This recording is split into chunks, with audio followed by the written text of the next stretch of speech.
All of us feel this swelling moment of polarity and the divisiveness of the world right now, but we know in our hearts our connection to nature. We know that we love each other, and that to me is stronger. To love and to justice. A weak mind cannot exist in a strong body. Between fellow human beings. When I look at America, we refuse to give up. When we look at the plight of what's taking place of America in a setback, we don't sit in a setback and settle in a setback. We bounce back and have a comeback, and that's why we're here today. These ideas that I've been working with and thinking about my whole life as a philosopher, they're not just ideas anymore. They can actually happen. There are millions and millions of children and adults in this country in misery. I think the most shameful statistic in America is that 50% of teens are obese or overweight. We are poisoning our children. There's 5 billion prescriptions written in America per year. We are being brought to our knees by chronic conditions. We need a president who understands and has the moral clarity to call that out and take on. So all of these institutions of our democracy have been systematically corrupted by this industry, and that's what the swamp is. To heal this nation, not only the vitriol and the rancor and the polarization, but also to heal our mental health and heal our souls and rebuild this sense of American community. Let's try to end the chronic disease and get our country back together again. And if I get elected, I'm gonna do that. The question was, how do we step into a new era of human thriving in America? What is at the heart of wellness, both physically, mentally, emotionally, and spiritually? So with RFK Jr., the next president of the United States, we brought together an unbelievable team of visionaries, thought leaders, and speakers to illuminate both the problems and the solutions that we're facing right now as a country and as a world. You're going to want to stick around and hear all of these unbelievable talks from one of the most powerful days I have ever experienced in my entire life. In this exclusive behind-the-scenes look, you're going to hear from Tim Storey, Charles Eisenstein, Bigtree, Dr. Daniel Stickler, and Dr. Gabrielle Lyon, Calley Means, Chase Iron Eyes. You're going to hear from Kingsbury and listen to the sounds of Parangi and many other unbelievable guests who have gathered here for American wellness.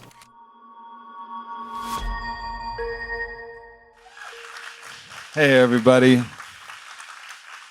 Well, thank you so much for coming out to our spiritual home here. We've done our best to cultivate a lot of beautiful energy here, both in the land and what the land can provide for us, and the connection between both, and that's why we're here, the connection between our personal health and planetary health, and the man who we all believe, that's why we're here, we all believe who's going to drive a different type of wellness for all people, not only the people of the United States, but as we once were to become leaders of thought, morality, justice, and truth for the rest of the world. So we are at a time of epic proportions, and all of these efforts that you make, they all matter, and they matter now as much as they've ever mattered, ever in the history of time. I really believe that.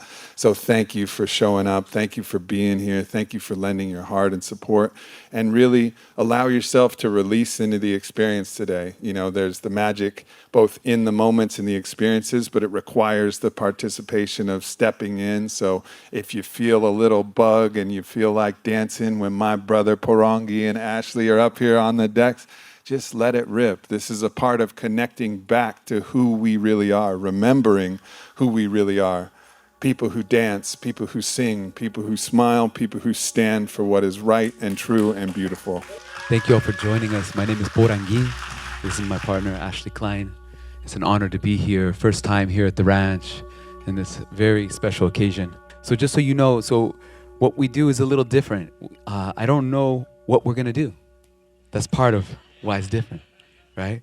And that's actually very intentional, and I think it's really apropos given the circumstances here with Bobby. It's like we're all facing this uncertainty. We don't know what's gonna happen. That's life itself. That's the one thing that's certain. We don't know what's gonna happen. And so we like to lead that way, because then we just show up and we get out of the way.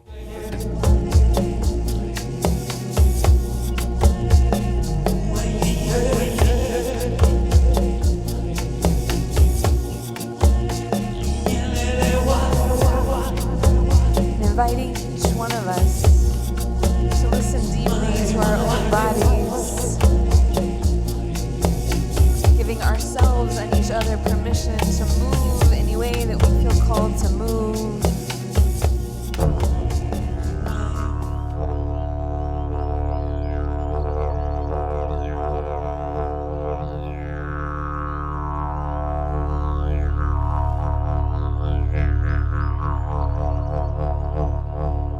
All right, everybody. Well, we are here for a reason, and we're here for a cause. We're here because we believe something, we feel something in our heart, and we know that there's something that more that's possible than what we've seen, because we felt it, and we know it's real. There's no question about whether we know it's real, and that's how I feel about Bobby Kennedy. I feel like there's no question. There's not a moment's waver. There's not a moment's doubt, because my heart recognizes heart, and it recognizes the connection through the field of source and love, and it pours out of him in every word that he speaks, every action he takes. No matter whether his ideas change, his heart never changes. And that's the beauty of this man. And so I'd like to welcome him up on stage today. He'll be around with us all day. So here is the man himself, Bobby Kennedy. Thank you, Aubrey. And thank all of you for coming out here today, and Eileen. And this is just an amazing event. It feels like the first day that I've been able to relax for a long time. I'm grateful. About 9 months ago, when I was first getting ready to announce, and people already knew that I was going to run, I did the podcast with Aubrey, and when we were ending that, after we were ended, I met Aaron for the first time at Aubrey's house. And afterward, Aubrey said, I had a vision that you're going to win this. And,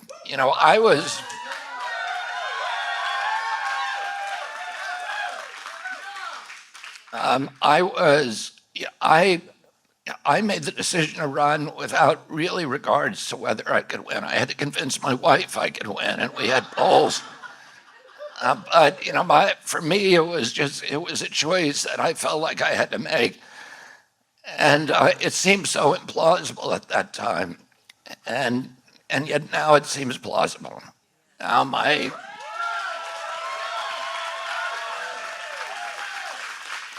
really happy to be here with Aubrey, with all of you, and to celebrate our commitment to spiritual healing in this country, to healing the mental health crisis. We're watching a whole generation of kids be sacrificed. 106,000 kids died last year from overdoses. We have a mental health crisis in this country, in every region, in the rural regions, in the urban areas. We have alcoholism and drug addiction that are hitting new spikes, new records. And then we have the sickest people in the history of the world who live in the United States of America today. When my uncle was president, 6% of Americans had chronic disease. Today, 60% of our children have chronic disease. And something's happened, and nobody's talking about it. And we need to start getting people to recognize. I saw Calley Means outside just now, and he's going to do one of the. And Calley, will you wave your hand? He's going to do one of the panels with me later on. But one of the points that Calley has made is that with diabetes, when we were young, a typical pediatrician would see one case of diabetes during his entire career. And today, 1 out of every 3 kids who walks through his office door is either pre-diabetic or diabetic. And how is nobody talking about this? This is the biggest crisis that we have. It's bigger than the economy. It's bigger than war. It's costing us $4.3 trillion a year, the chronic disease epidemic. Our military budget is only $1.3 trillion. And, so this is just destroying our country, and it's destroying the souls of our children and the autism rates. have gone from 1 in 10,000 in my generation, 70-year-old men, 1 in 10,000 today has autism. Why do 1 in every 34 of my kids' generation have autism? 1 in every 22 boys. And nobody's talking about this. And, you know, when my uncle became president, he was already worried about the decline in health in Americans. And, you know, and Teddy Roosevelt was, you know, back in 1903, he was worried. That's one of the reasons he invited the Boy Scouts in this country, because both he and my uncle believed that, you know, America's greatness, not only our democracy had come out of the wilderness, but our toughness that made us an exemplary nation, that we had this kind of beef jerky toughness from the exposure to the, you know, to the wilderness and to nature and to building our country out of the forests and the plains. Now we were losing that, and already the demographic data showed American health compared to Europeans declining dramatically. We were, when I was little, the healthiest people in the world. We had the longest lifespans. We were robust. You look at these old pictures, there is no fat people in the pictures, and you're like, where are all the fat people? And you look at a picture today of, you know, people just walking through Disneyland or walking in Fifth Avenue, and it's sad. Because these, you know, because people need to be healthy to have fulfilling lives. To be physical health, as Aubrey has preached, is tied to mental health. It's tied to spiritual health. It's tied to our whole sense of well-being, our connection to each other, our connection to communities.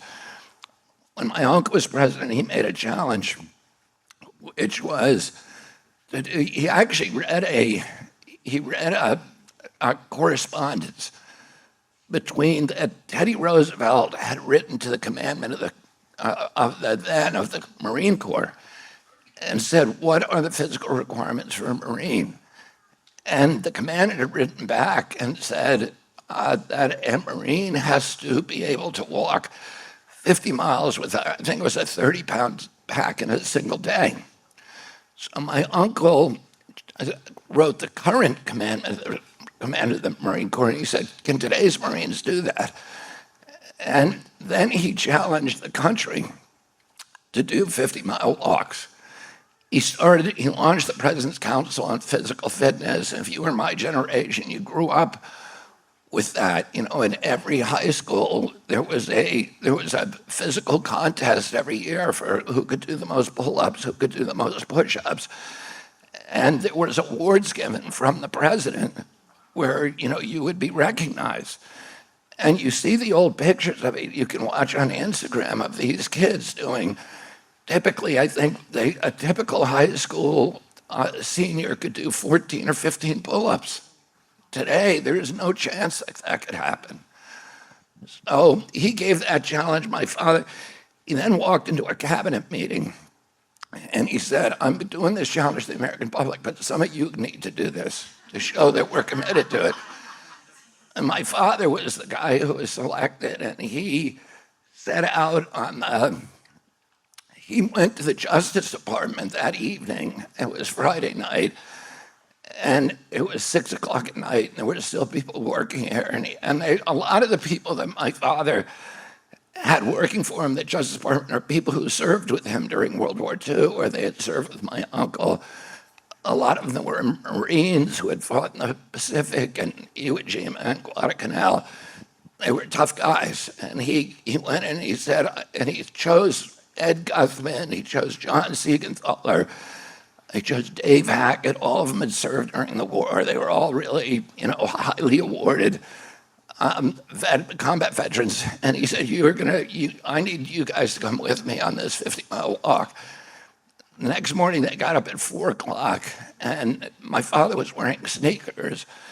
It was the middle of winter, and they were going to walk down the C&O Canal towpath, which was where the mules used to walk to tow the barges. And on the C&O Canal, from Washington, D.C. to Camp David. And I was a little kid, probably 10 years old, waiting at Camp David for him to come. And all of the people who were with him dropped out because it was really difficult. My father, when his best friend David Hackett dropped out, he said to him, "You're lucky your brother's not president of the United States." He could not drop out because the press was following him.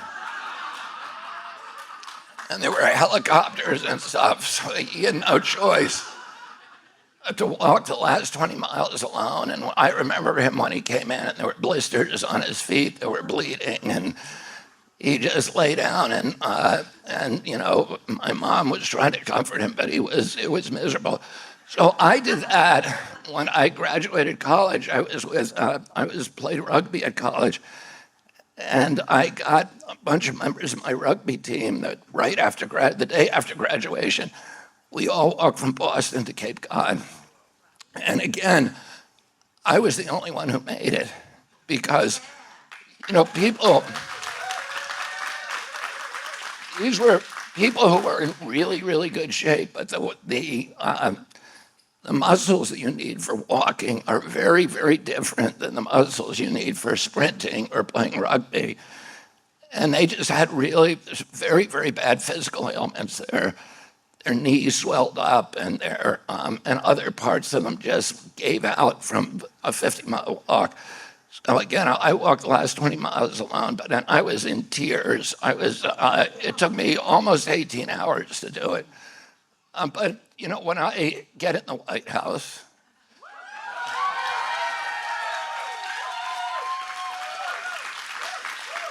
I'm going to challenge Americans again to get themselves healthy. And we need a lot of leadership, and we're going to get rid of all of the chronic disease. I'm going to identify the exposures very, very quickly, and I'm going to start eliminating them, and I know how to do that, and I'm going to talk about that later on tonight.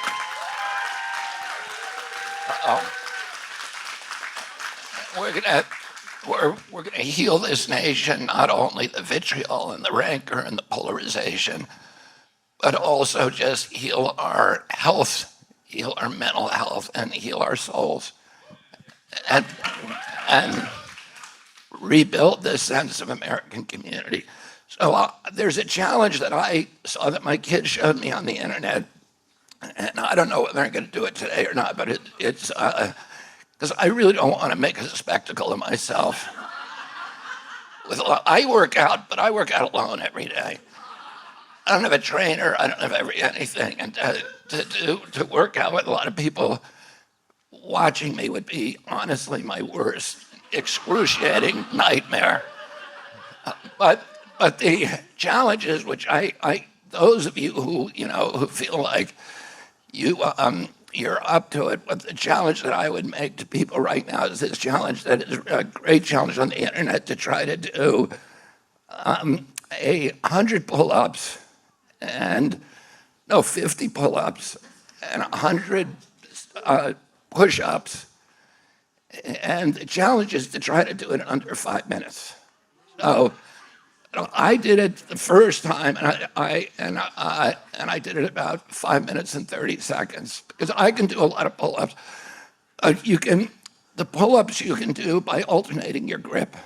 So the first time you do pull-ups, the second time you do chin-ups, and then you can do that. You have to complete all the pull-ups before you start the push-ups. So, with girls, it's 10 minutes. Yeah, you're welcome. Anyway, I encourage all of you to do that or some other challenge. But, let's try to get our country healed. Let's try to end the chronic disease and get our country back together again. And if I get elected, I'm going to do that. I don't have anything. And once again, I want to thank Aubrey for his support, for his lifetime commitment to healing our country, healing our world, rebuilding communities that are dignified, that are enriching, and that are spiritually sustaining. Oh, and thank you all for being part of this army and his army. Very grateful to be here.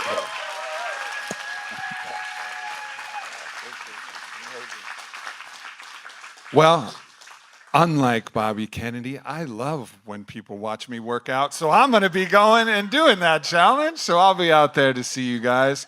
And just the tenacity that this man has, the work ethic that he has, it's inspiring to me because I think I work hard and then I think, I'm so exhausted, I'm tired. And I think, well, fuck, Bobby Kennedy's working a lot harder than me, so maybe I just need to suck it up as well. And so he's an inspiration to me every single day. It is rare that I meet him and talk to him and I don't actually feel emotions pouring through. And this is why we're here. You know, it's because we fucking care. And I really think that there's nothing more punk rock right now in the world than to fucking care. Like, that's punk rock, to really fucking care and really give a shit. So let's rock out today, everybody. Love you guys. 50 pull-ups and move to 100 push-ups, trying to all complete within 5 minutes. Oh, man. It's a beast. Let's go.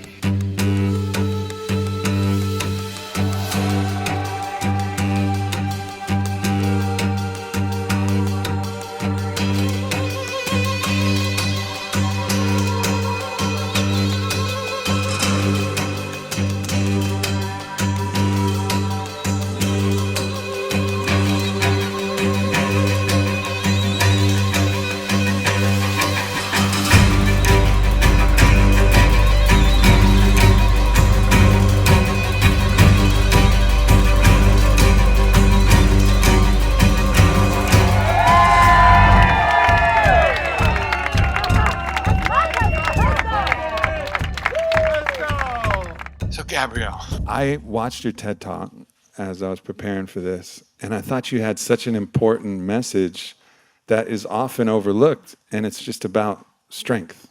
And there's a lot of strength of spirit, a lot of strength of mind, but you were actually talking about strength of body. Strength of body. And if those of you who are out there watching Bobby whipped all of our ass, all of us strong men. Bobby took us to the mat in his 5-minute challenge.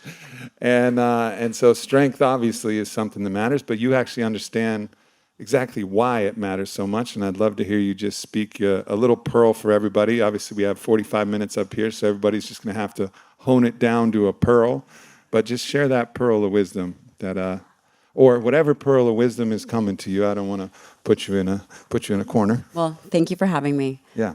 A weak mind cannot exist in a strong body. And we have to understand that. We talk a lot about obesity and these diseases of chronic illness. But at the end of the day, it truly is about the physical strength, because the physical strength through skeletal muscle begets wellness in general. How many in here believe that we have an obesity epidemic? Actually, what if I told you that we have a midlife muscle crisis? And that obesity, cardiovascular disease, Alzheimer's, these diseases are diseases of skeletal muscle first that begin decades earlier. And you're thinking, well, why do I care about this? Because we want a strong and capable country. We cannot sustain the lives that we are living. And it is the one organ system that we can do something about: skeletal muscle.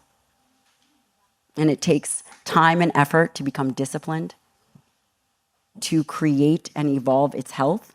And with that, everything else falls into place: metabolism, glucose regulation, all of the other pillars.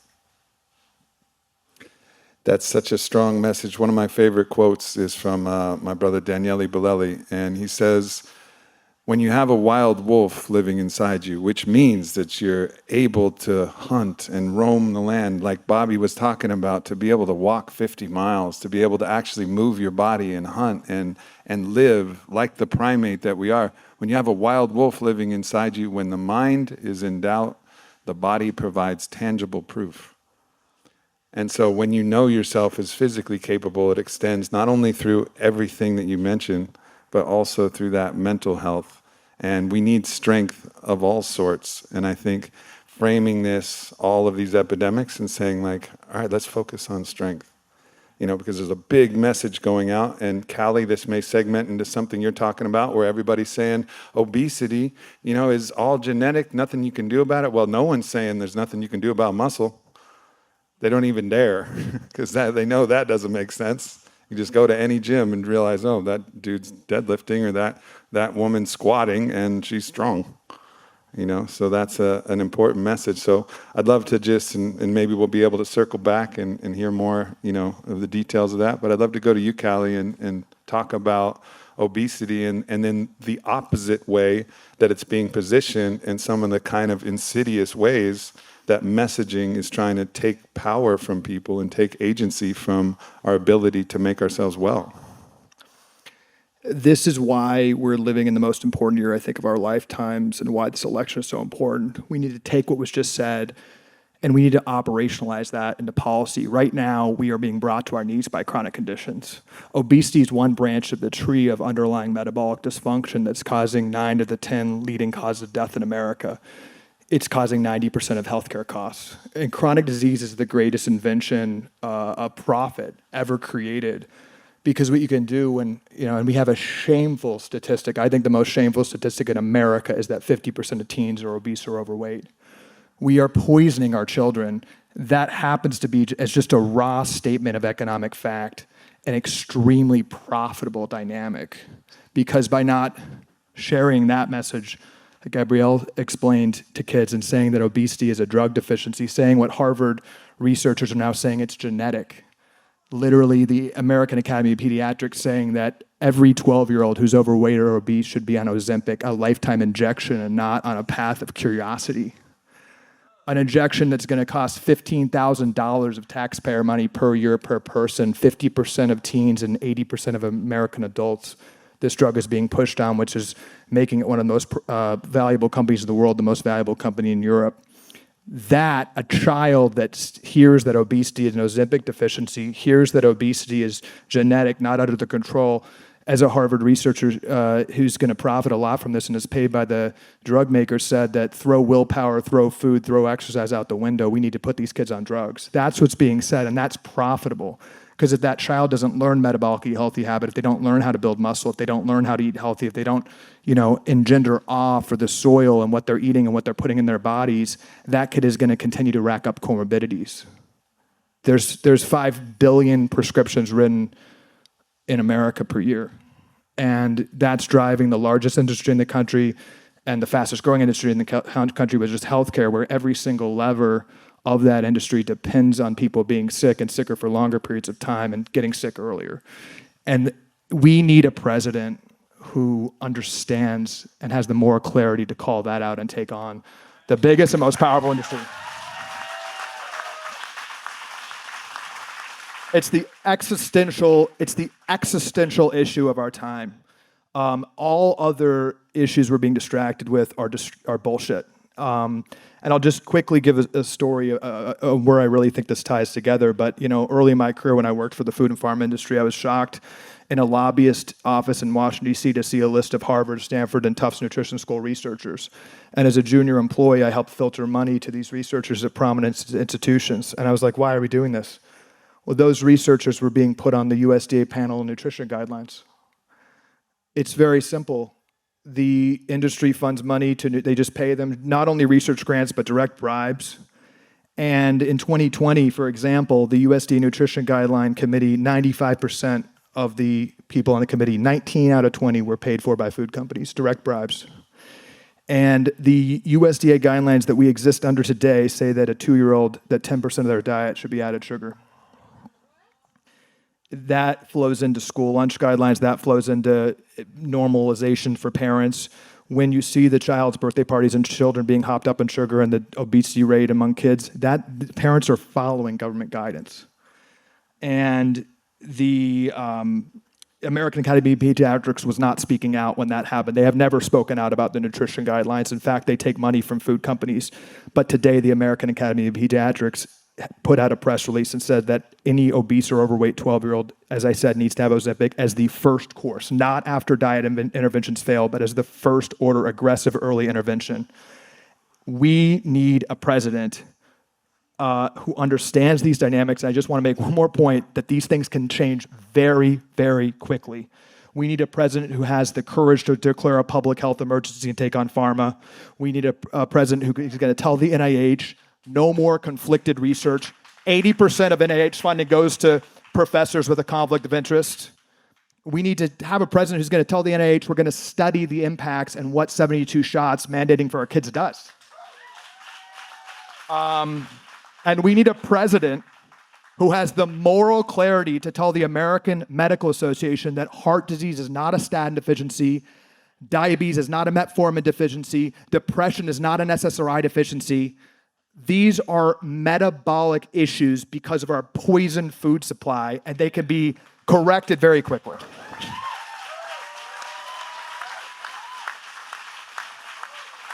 Thank you, Calley. Wow, right on cue, that president just showed up and sits down on the couch.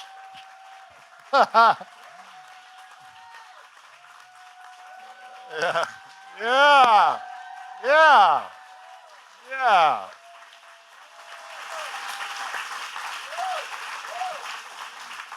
You know, one thing that we were talking about on the podcast is there's a lot of people who are like, Trump, drain the swamp. And the one thing I said to Calley is, he can't even see the swamp. Like, he can't even see it. Even if he wanted to drain it, even if you believe that he wanted to drain it, he can't see it. We need someone that has the vision and is willing to listen and learn and look at the data and look at the studies to actually see what the swamp is. And this is it. This is where the heart of darkness is. This is what's sapping the life force and energy and love and juice and our spiritual power. It's all connected. That's what's sapping out of our life. And this man, I know, can see that swamp, and he is going to get in there. I remember I was sitting with him in a ski lodge, and he said something. He was like, if they let me in, I'm going to fuck them so bad. He's like, they better not. They better not. And it just sent chills in my body. He's like, oh, he's deadly serious. He is deadly serious. So I'd love for you to just comment, and you've shared it before, but like, what is that? What is that day one, week one, month one action that you're going to take when you step into office, Bobby? Let me just say something that was going through my head so I don't forget it. When Calley was talking about the corruption of the food supply, I hired an assistant who worked for me when I first started working for Riverkeeper, and she ended up, her name was Connie Huff, and she ended up marrying my client, John Cronin, who was the Hudson Riverkeeper, who was a former commercial fisherman. But she got my job because she had worked for Kraft, which is a food company, and which was headquartered in White Plains, New York. And Kraft had been purchased by Philip Morris, which is a tobacco company. And she said the day that Philip Morris took over, they put ashtrays on every desk at this food company. But one of the things, and Calley and I have talked about this, and Mark Hyman talks about it, who's a very, very close mutual friend of both of ours, and who's really been helping me on this campaign, that the food industry really merged with the processed food with the tobacco industry, and they brought in hundreds of tobacco scientists who taught them how to make processed foods addictive. So to put things in that would make it, make them addictive. So people literally get addicted to donuts and packages and salted food and all the sugar and all of these other ingredients. And they mass poison the American public. And, I talked this morning about the obesity crisis gone from 13% when my uncle was president in kids to around 50% today, either obese or overweight. And it's not because American kids just got lazy. They're being mass poisoned. They're being poisoned by high fructose corn syrup and 1,000 other ingredients that are all illegal in Europe. And yet that's what they're eating. They're eating these just chemical contaminants. And the federal government is colluding with them. Calley points out that 10% of food stamps from the SNAP program go to sugar drinks, to Coca-Cola, and how Coca-Cola weaponized not only the AMA and the AAP, but also the NAACP to make them, so that when there was moves in Congress to ban the use of food stamps to buy gallon jugs of Coke, that the Coca-Cola gave millions of dollars to the NAACP, and the NAACP then condemned that as racist. NAACP is a registered lobbyist of the Coca-Cola company. Oh, and this is how they've taken, they've perverted. He talked about the corruption of the universities. University science is now paid for by pharma, but it's also corrupted all of these other institutions in our country. It's corrupted the press. In the evening, Roger Ailes, who was the founder of Fox News, when I was 19 years old, I spent 3 months in a tent with Roger Ailes in Africa. It's a weird story. I'm not going to go into it. But anyway, I had this very strange friendship with him from then on. This was before he had just stepped down from running the Nixon campaign. And I ended up doing this project with him over the summer in Kenya and Tanzania. And then for the rest of our lives, we were friends. We had he was like Darth Vader to me. But we had this he was very, very loyal friend to me. And at a time when no other environmentalist was allowed on Fox News, I was on Fox News all the time. I was on Hannity 12 times. I was on Bill O'Reilly because he made them do it. I was on Neil Cavuto. And one time I went in, he had a son who was vaccine injured. And I showed him a TV show, a documentary that we did in 2014 called Trace Amounts. It was about mercury and vaccines. And I asked him if he would let me go on some of these shows to talk about it. And he said, I can't do it. He said, I believe everything. He saw the film. He said, I believe everything in there. But if any of my hosts allowed you on TV to talk about it, I would have to fire them. And if I didn't fire them, I would hear in 10 minutes from Rupert. I would get a telephone call from Rupert within 10 minutes. He meant Rupert Murdoch, who is the owner of Fox News.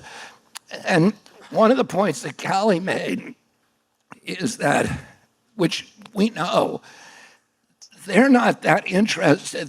They're putting these companies, and he said, Roger said to me, 70% of my evening news division revenues are coming from pharmaceutical companies. And, and I think it's about 30% of total network revenues come from pharma. But if you look at it, he said typically on an evening news show, there's 22 advertisements and 17 of those are pharmaceutical companies.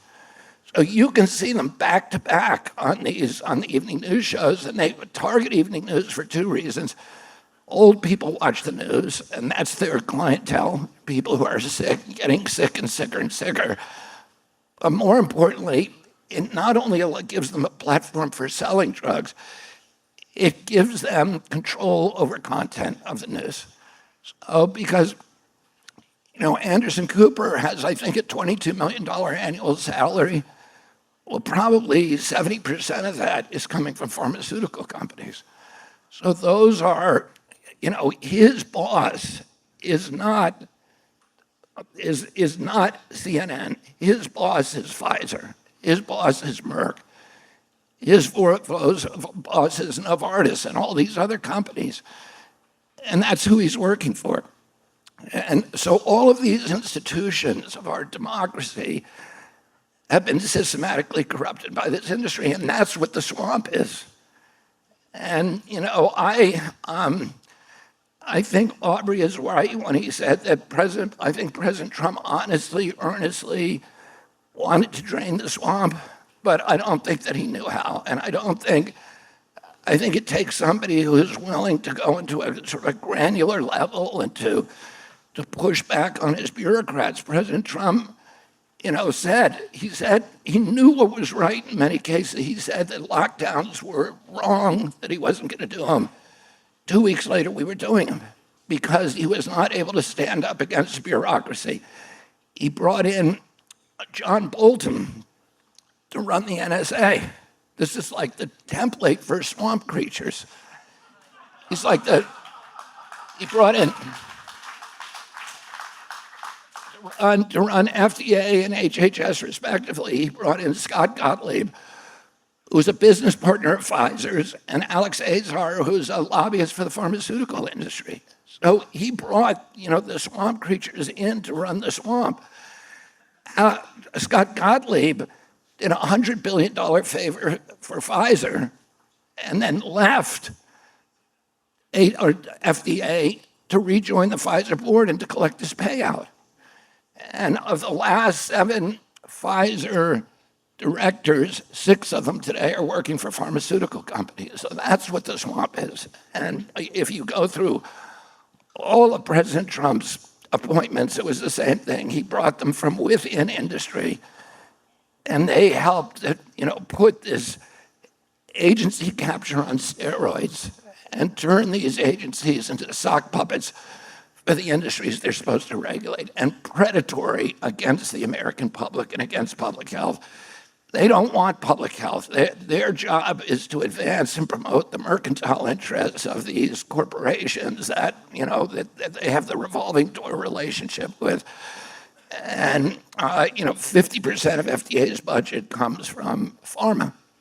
Of course, it's like I spent 30 years suing EPA, which is a captive agency. It's captive by oil and coal. But what would EPA look like if 50% of its budget came from Peabody Coal and Massey and Consul, and that its budget was dependent on the profit profiles of those companies year after year? Its job is to promote their commercial interests, not public health. And, we're now, as I remarked this morning, the sickest country in the history of the world. We have the sickest kids in history. And I'll be very brief about, to get to this long answer, his question, short question.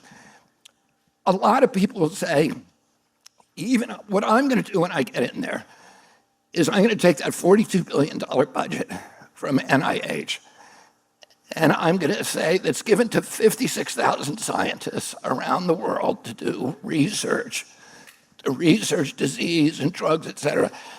And I'm going to say to them, and it used to be that NIH, when I was a kid, was the premier scientific agency in the world. It was the gold standard of good science.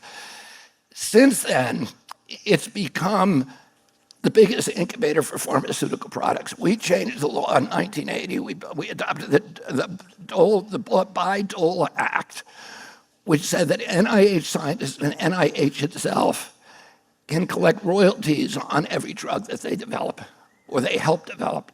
So that helped transition them from a real scientific research agency to an incubator for pharmaceutical products. I think in 2016, there were 220 new drugs approved by FDA, and every one of them came out of NIH. And the scientists who work on those drugs get to keep royalties, have margin rights for the patent. They get to keep royalties of $150,000 a year per drug. And the agency itself gets to keep up to half the profits from that drug. So the Moderna vaccine is actually owned by NIH, and NIH gets 50% of the tens of billions of dollars that have been made by that. There are 6 scientists who work for NIH who have margin rights, and they get $150,000 a year forever as long as mRNA products are on the market. Their children, their children's children, their children's children's children will be benefiting from that. So these are people, these scientists, who are paying for their mortgages, their kids' education, their alimonies, everything else from these drugs. So I'm going to go down there and I'm going to say, okay, we're going to give drug development a break for 8 years, and we're going to give infectious disease. We're going to give infectious disease a break. And we're going to stop doing gain-of-function studies which manufacture more of this crap. And instead, we're going to figure out what's making our kids the sickest kids in the world. And you can say to me, well, even if you figure out that high fructose corn syrup or glyphosate is causing the obesity epidemic, there's nothing you can do because these industries are so powerful. They've infiltrated Congress. They've infiltrated the agencies. They own everything, and they have 1 million farmers who are trapped now in that paradigm. So how can you ever dismantle that? I'll tell you how. You put enough science out there that the lawyers can step in and sue these companies. That's the short answer. Thank you. Let's go. Let's go. So we have a lot to get to today, and I want to get to our other panelists here. And I think I'm going to go to you, Luke, first. And you're someone who has swamp ray vision. You've been looking at this thing for a long time and talking about it on your podcast. So, what else do you see that we may not see, something that you have your eyes on that you'd like to bring attention to? And then, of course, we'll finish with you, Dr. Stickler, after Luke. Well, I'm, of course, really passionate about the food that we eat and the water that we drink. But I think for me, the elephant in the room, and for many of us, are two things. First one, geoengineering. And Bobby's actually the first person at his level that I've ever heard publicly even address that issue, so hats off to you for that. The second one would be electromagnetic radiation. And the thing about food and drugs and all the issues that we're talking about is that if somebody's properly educated and has the means to do so, they can eat organic food. You can avoid, maybe, if you're careful, glyphosate, aspartame, some of these things, MSG. I mean, you can read labels, right? You can grow your own food, but what you can't do is grow your own air and atmosphere. And because EMF is invisible, it's easy to ignore. And, the regulation on that particular issue seems to be non-existent. And I have a personal beef with the EMF issue, 5G, towers everywhere, et cetera, because I lived in an apartment and I was already well aware of this issue. And I lived there for 3 years and I got terribly sick. And I'm very committed to a healthy lifestyle. And I couldn't figure out what was wrong with me. And after 3 years, eventually, as fate and grace would have it, I discovered this cell tower right above my bedroom. And then all of the symptoms I was experiencing were indicative of radiation poisoning, brain fog, vision problems, tinnitus, all the things, right? So I immediately moved out and went and moved up into the canyon and tested everything before I moved in. But had I known that, had there been some public awareness, maybe if you move in an apartment or a home, make sure you're not next to a 5G tower and so on. So I think, we have control to some degree over what we eat, but we don't have control over this radiation in our environment, and it's a massive, massive issue, and is linked to diabetes and obesity and all sorts of other things that we attribute to food. And so to me, having the ability to breathe clean air and to live in an environment that is more in alignment with our ancestral way of living, which is, of course, friendly to the radiation of the sun, the magnetism of the planet. So I'm all about taking care of your inner environment, but I think we could really use some emphasis on the outer environment that we have little or no control over. And I want to say one last thing about Donald Trump, because I just can't resist. A couple of days ago, I saw an old tweet of his, and he said, forget about 5G. We need to move into 6 and 7G immediately. I'm just like, ah. And again, the EMF issue is something Bobby's addressed too, and so he's a man after my own heart in many ways. But to answer your question, Aubrey, those would be the big ones to me, is the things that we have no control over. And it's up to some sort of regulatory agencies and public awareness to change that. And potentially litigators, as Bobby is saying, absolutely. Yeah. Thank you, brother. Appreciate that. So, Dr. Stickler, you're someone that, we've had a relationship for quite some time, and you're really on the cutting edge of really how to optimize human longevity, health, and living. But I would be remiss as Aubrey Marcus if I didn't talk to you about a passion that both of us share, which is how psychedelic medicine can actually be utilized to help up-level personal health, both on a physical, mental, emotional, and spiritual level. Well, that one caught me by surprise. Really? Yeah, psychedelic medicine, we've been studying it for probably 20 years now.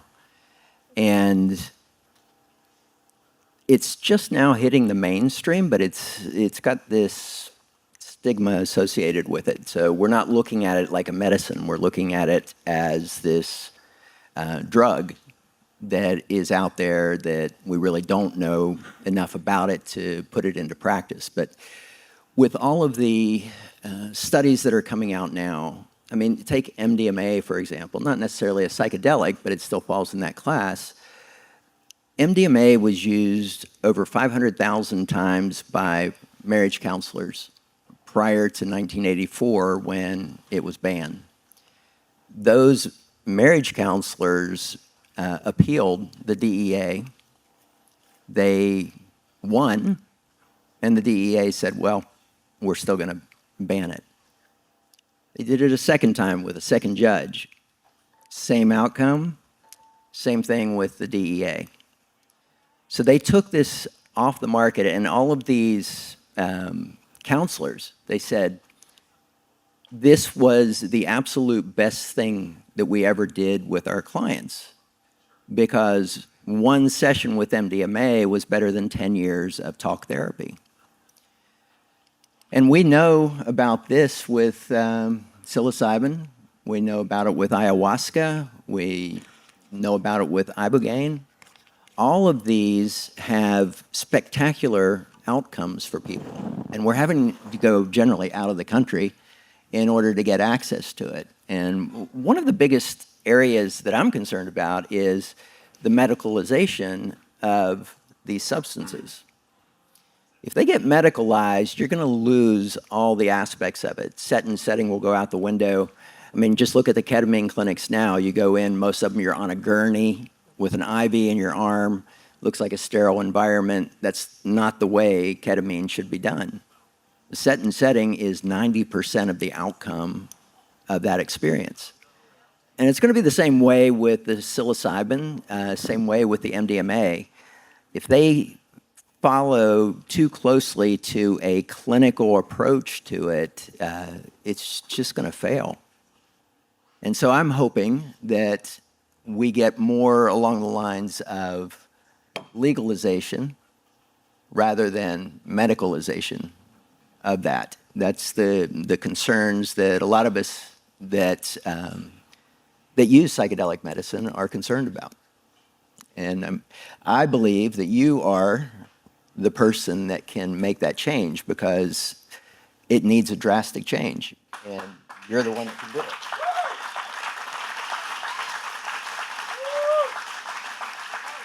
So we gotta wrap this panel up, but just Bobby, if you want to respond to that heartfelt request, and keep in mind, Dr. Stickler is a medical doctor, and he's referring this, so he's saying something that comes from experience of both worlds and a real knowledge of what these substances are and how they can be used for genuine medicine.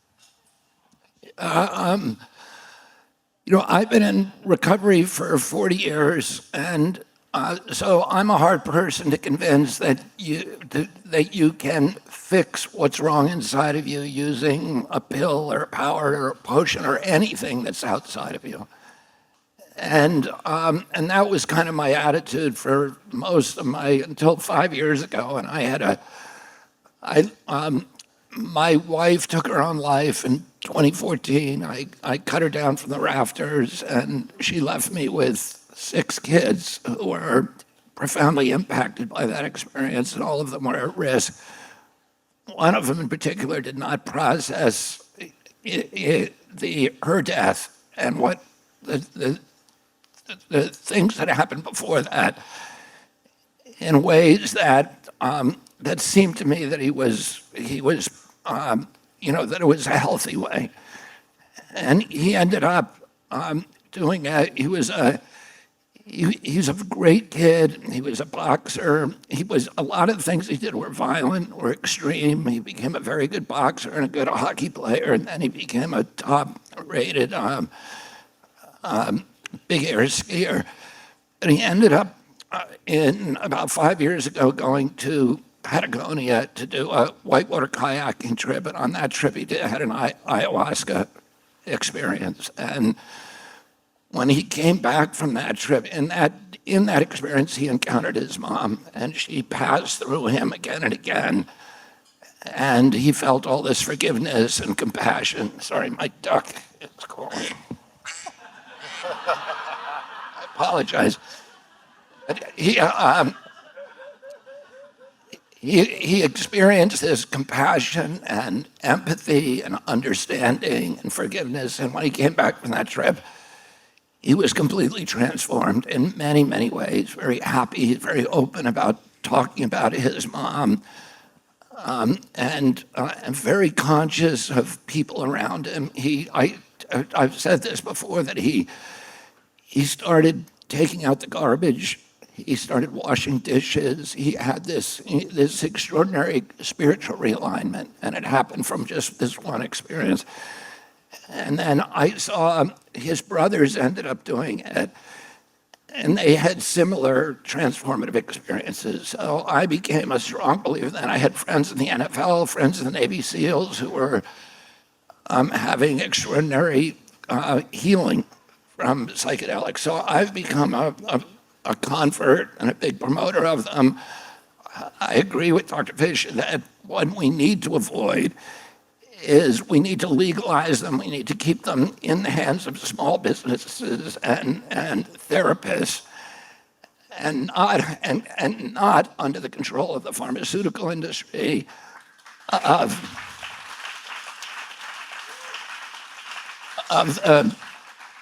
the tobacco industry or the alcohol industry, which are all have their eyes on them right now and look at them as a potential profit center, which I think will be a catastrophe.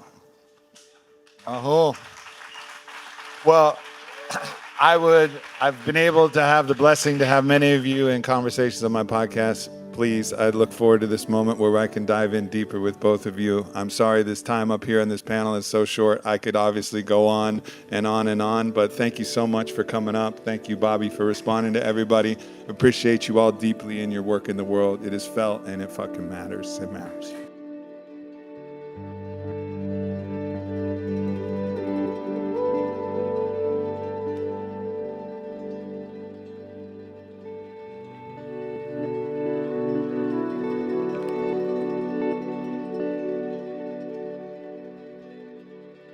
She's a big old scruffy girl.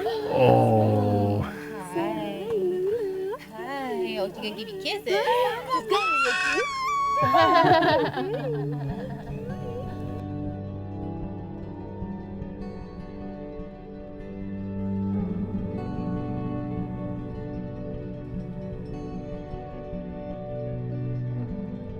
The reasons that I respect Bobby Kennedy is he's someone that stands up and believes in things that I actually deeply care about, but would never expect to arise in the political arena.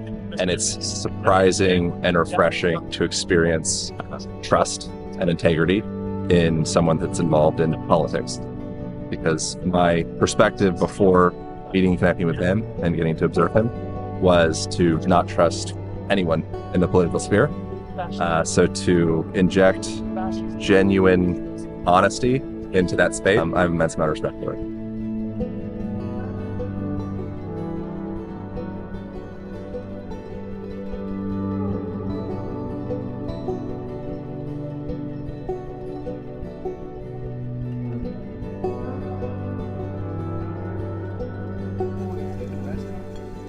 There is one existential issue in the country, which is that our kids are getting sicker, fatter, and more depressed. 33% of young adults have prediabetes. 50% of high school seniors, by some measures, have a mental health disorder. This is the biggest issue in the country. And the RFK, there's one candidate who said on day one, he's going to declare a state of emergency for public health. Much more important than COVID, much more important than these fake issues we're talking about. The biggest issue in the country, the biggest public health issue, is childhood health. And there's a candidate who knows what to do, who's going to take on the special interests, who's going to execute policies to get children's healthier, which is the most important issue we face. Well, I'm going to start with you because you made strong eye contact right from the start, Ryland. Ryland, a kiss the ground. You know, this is this for me. You know, I saw your beautiful film, and thank you for making that film because. You know, if you're talking about building from the ground up, like building from the ground up means building from the soil up. Like it really, really does. And we've done our best here. And I don't know where Kyle is, but he'll be here because he's a steward of this farm. But we've done our best to make ground that I want to kiss. Like literally. And so if you want to just share, and again, we only got 45 minutes and we got 6 people up here. So we'll have to just share a pearl. But a pearl from what you've been standing for the years and the service that you've been providing. Thank you. Well, just start by saying it's a real honor to be here and to speak to the message that Dell just spoke. 11 years ago, I saw in 5 minutes a conversation that awakened a new vision that it was actually possible for life to get better in 7 generations. And I, at that time, had been running restaurants, health and wellness, vegan, cafe gratitude guy. And in 5 minutes, I saw a vision for regeneration was the awakening that happened. And I could actually feel in that moment the feeling that it was to be a human being on the earth where regeneration was the conversation and the context and the relationship we had with Mother Earth.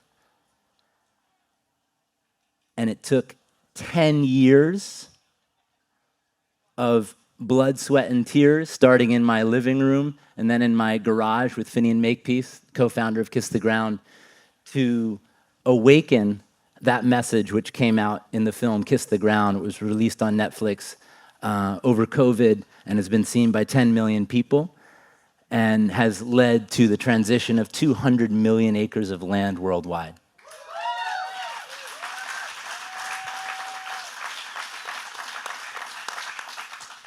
And so, yeah, I mean, I think the thing that there is to say is that I've been asking people, ask me why I'm optimistic.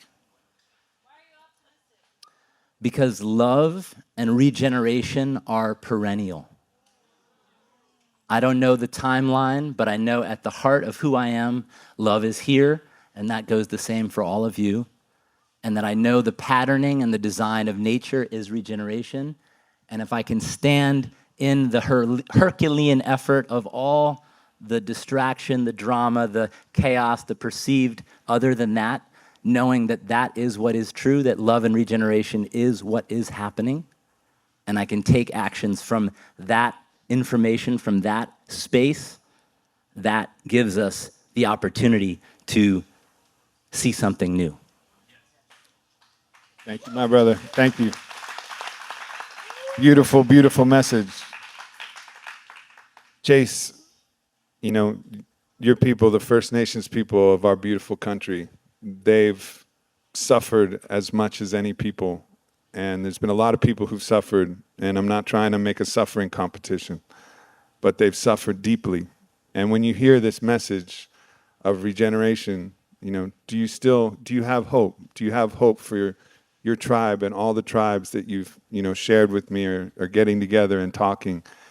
Do you believe and do you feel that real regeneration and healing is possible from the absolute carnage and tragedy that has befallen our First Nations brothers and sisters?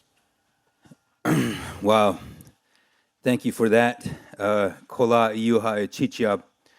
Lila daya yahipelo iuha. My name is Chase Iron Eyes, and I come from the Lakota people, the Sioux Nation. I grew up on the Standing Rock Reservation. And in our way, a man who is, my father, is a very good brother and strong contemporary of Bobby.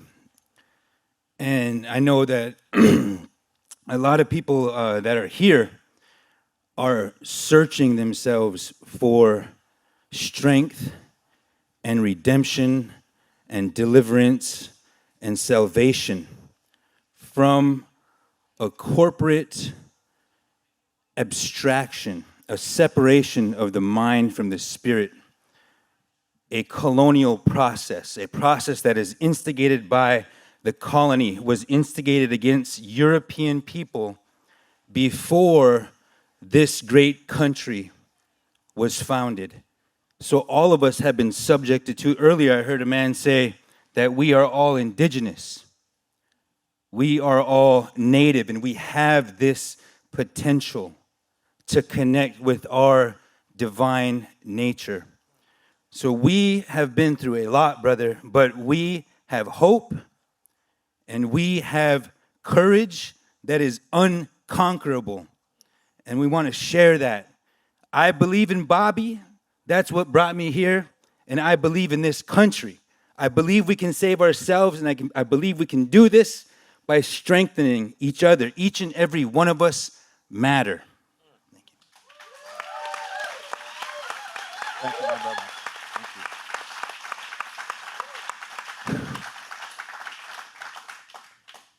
A lot of inspiring words.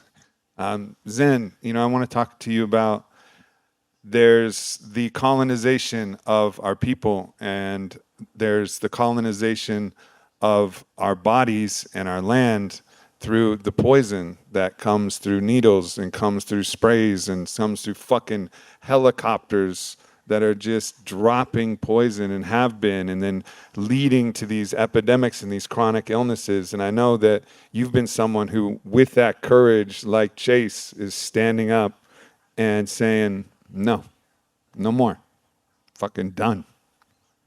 Yeah, my work for the past 12 years, working to ban glyphosate and raise awareness about GMOs and chemicals in the food supply. Thank you, which brought me to meet Bobby Kennedy and have him be an advisor on our nonprofit, Moms Across America. But I'm here today as an individual and as a mother and as a citizen who knows that without health, we have nothing else, right? Our relationships don't work, our missions don't work, abortion laws, all that don't matter. If we cannot procreate, nothing else matters. So I'm here to represent the mothers and the children as individuals that say enough is enough. And Bobby Kennedy is the only presidential candidate who has sued corporations and the government 500 times to get these environmental toxins out of our environment. And he is the only one who has said that if in the first term he does not dramatically reduce childhood chronic illnesses, he does not want to be reelected, right? He's holding himself accountable for health. He is the only one that's doing that. And I want to invite all of you to consider that his commitment is what needs to guide us in our daily actions. And I'm going to give you an example from my own personal life because it starts at home, right? So my son, Ben, was 8 years old, and he was sitting at the breakfast table. And when he was 5, he almost died from pecans in the stuffing. This allergy increased 400% since GMOs and glyphosate were put in the food supply and putting holes in our kids' small intestines, right? So he had 20 of those different allergies. And he was looking at me one day with a red line around his mouth. It looked like he had been sucked on by a vacuum cleaner. This had been going on for 7 months, 2 weeks at a time, lips swollen and cracked and bleeding and going to school like that. And he looked at me forlornly and he said, "Mom, I wish all my allergies would go away." And I said, "Me too, buddy." But in my head, I was thinking, that's never going to happen because the doctors had told me it would only get worse with every nut allergy, exposure. It could be fatal. And then I stopped and listened to that voice was saying in my head. I was like, wait a second, that's not empowering. That's not what I'm committed to. I'm committed to being courageous and creative and a contribution in the world. What if there was something that was possible around my son and his allergies? So I remembered my cousin Sarah, who had gone gluten-free for a year and was then able to eat gluten, a piece of wedding cake or a piece of pizza at a birthday party. And I reminded my son Ben, and I said, would you like to someday eat a piece of pizza at a birthday party, like a year from now? And he looked at me and he said, yes. Because that wasn't possible then, right? I said, then would you be my partner in your health? Would you drink green drinks and do acupuncture and try Chinese medicine? Would you do whatever it takes for your health? And he thought seriously about it, and he said yes. And I said, and I stuck out my hand, and I shook his hand, and I said, then I promise you, buddy, you will get better. Now, that was one of those moments, like white light, chills. I didn't know how the hell he was going to get better. I did not know. But I did know if I made a promise and put my word on the line as a mother, I would take actions that I normally would never take. And we did. Within 4 months, my son's allergies were dramatically better by going out completely organic. His nut allergies went from a 19 down to a 0.2. He no longer has life-threatening allergies. The doctors were wrong.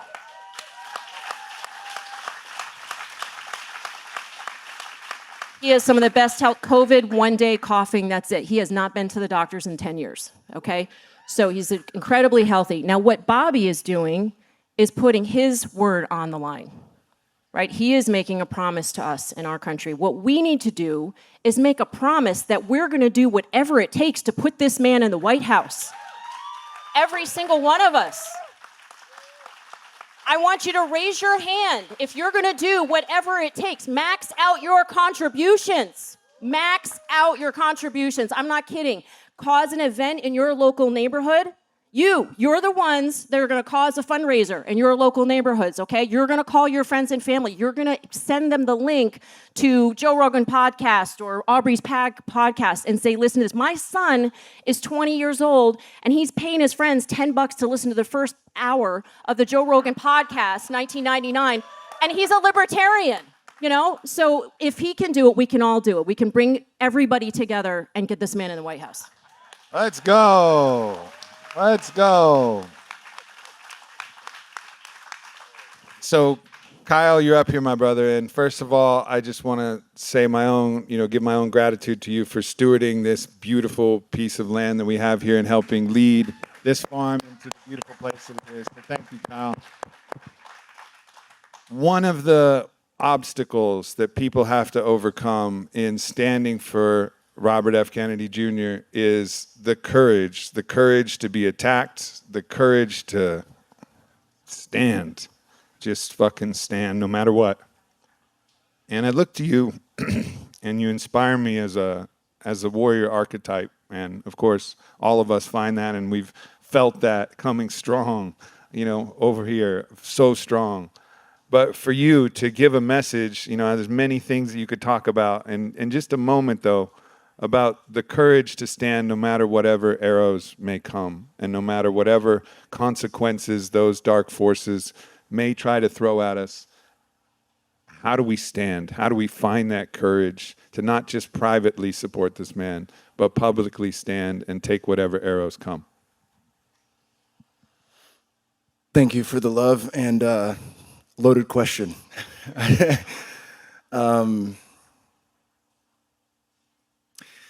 I think of King, Warrior, Magician, Lover, and one of the statements they make in that book about the warrior as an archetype is that the warrior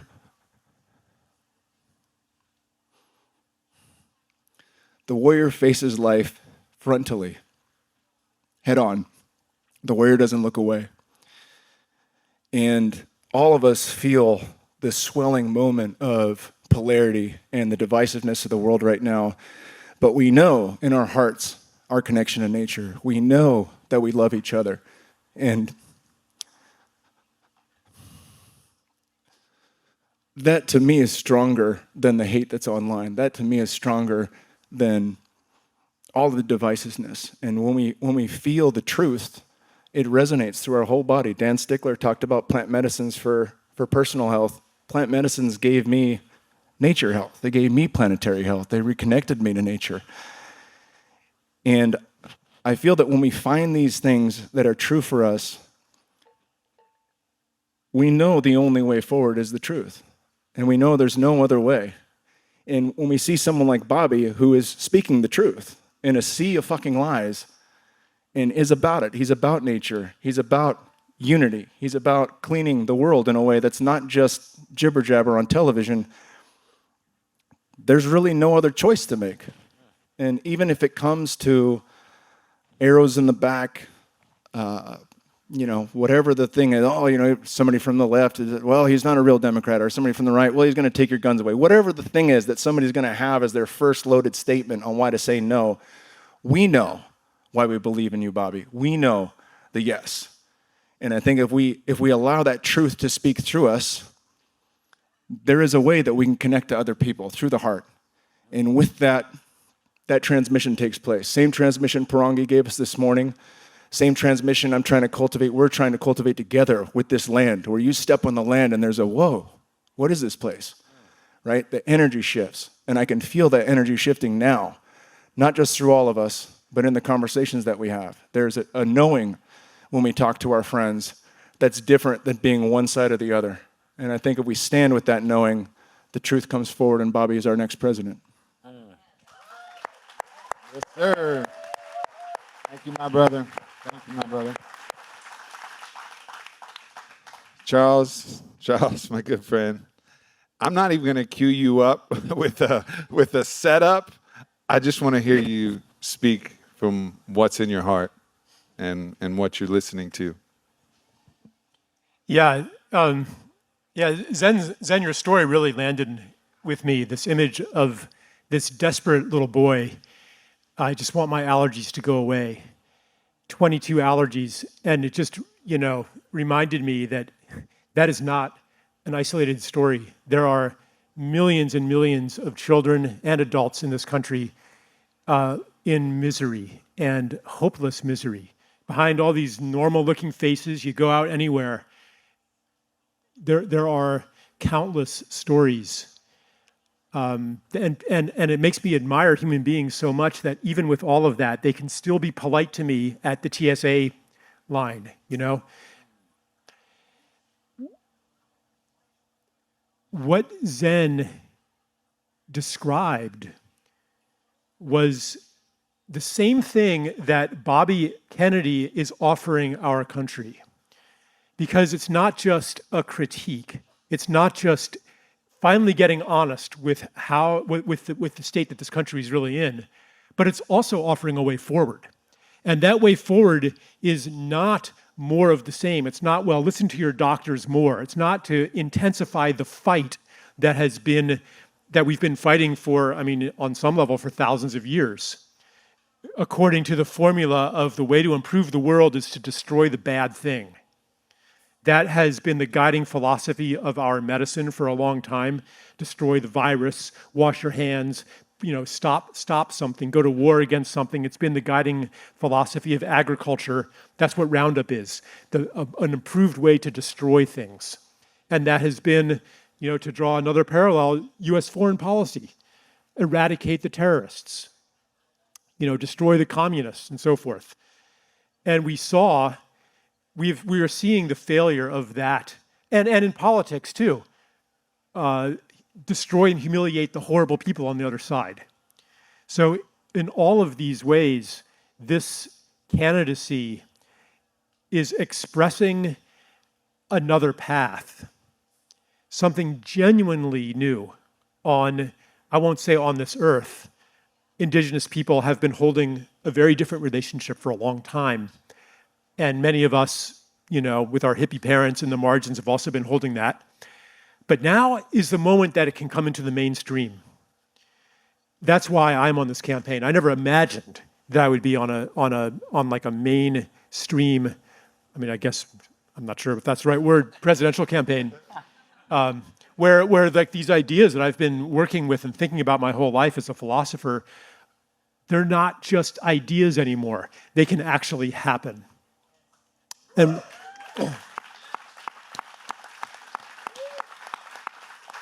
when to pick up on Dell's theme, when people ask me, well, but can he win? And I say, he will win. That is not a prediction. That is a declaration. Because it is not going to happen by us standing by and watching it happen.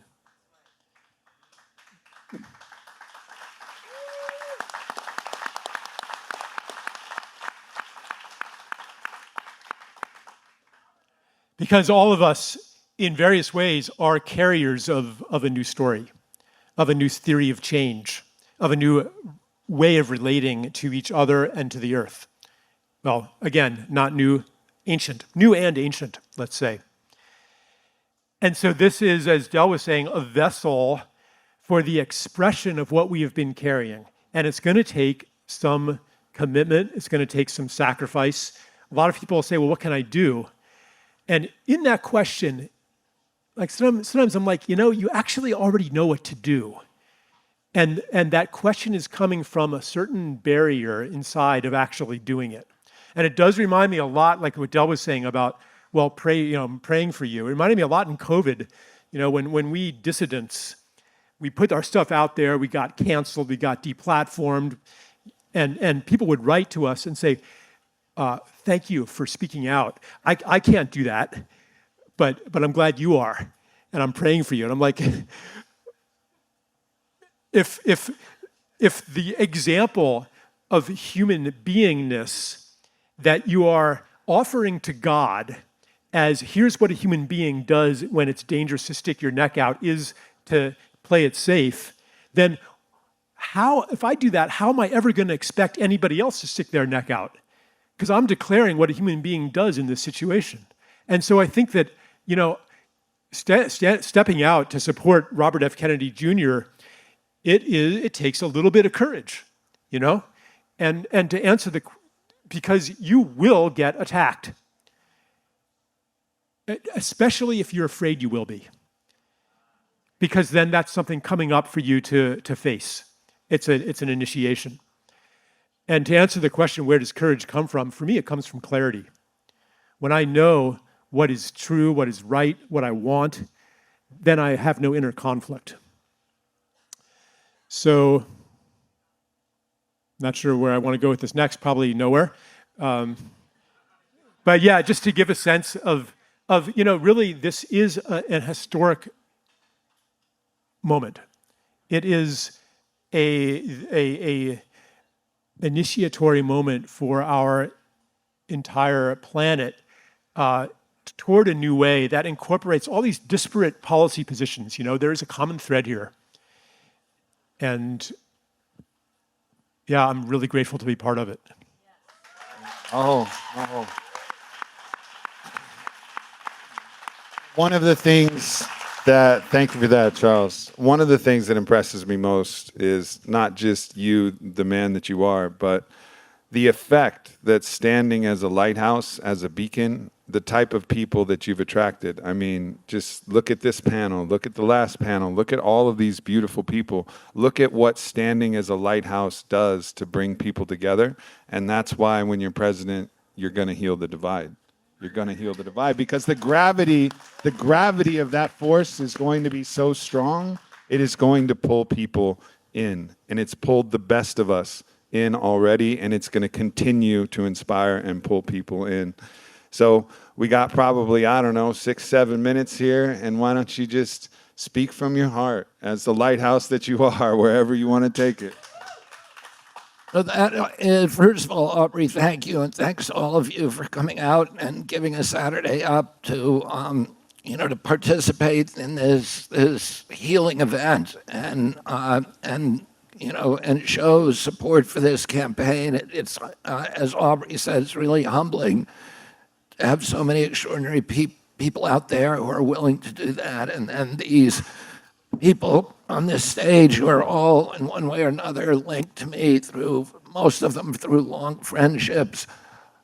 Zen, who came to every day, virtually the Monsanto trials, while we were trying those, and has been a friend for I don't know how many decades, but a long, long time, and a leader against glyphosate and Monsanto. But she came to Oakland and San Francisco when we were trying the 3 cases. We won $289 million. The first one, we won 89 million in the second one. And the third one, we asked the jury for $1 billion, and they gave us $2.2 billion. And that brought...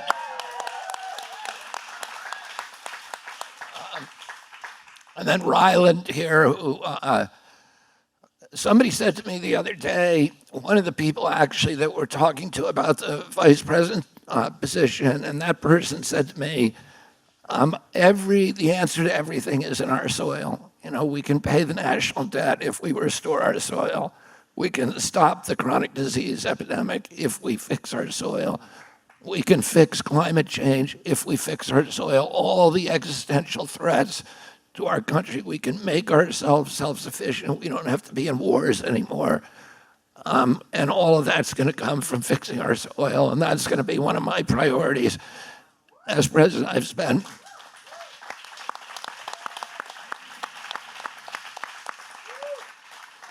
many decades suing the food industry, but particularly industrial agriculture, Smithfield Foods, Tyson, Purdue, Cargill, Monsanto, all of the big companies, USDA, which was created to support small farmers in this country, which Jefferson believed were critical to the sustenance of American democracy, that America had to be rooted in tens of thousands of independent freeholds, family farms, each with a stake in our system of government, each with their stake of democracy.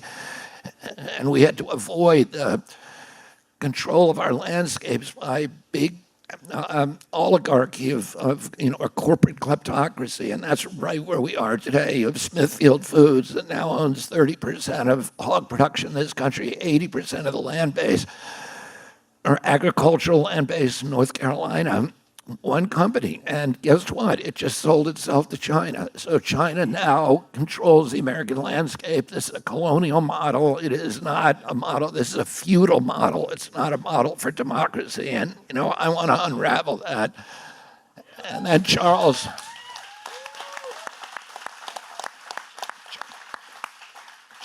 has really been not just the conscience of our campaign, but the voice. And, in all of my life, I've always been very guarded about letting anybody write from me in any public forum. I write my own books, my own tweets, everything. And I finally found somebody who can express my thoughts better than I can, and that's Charles. And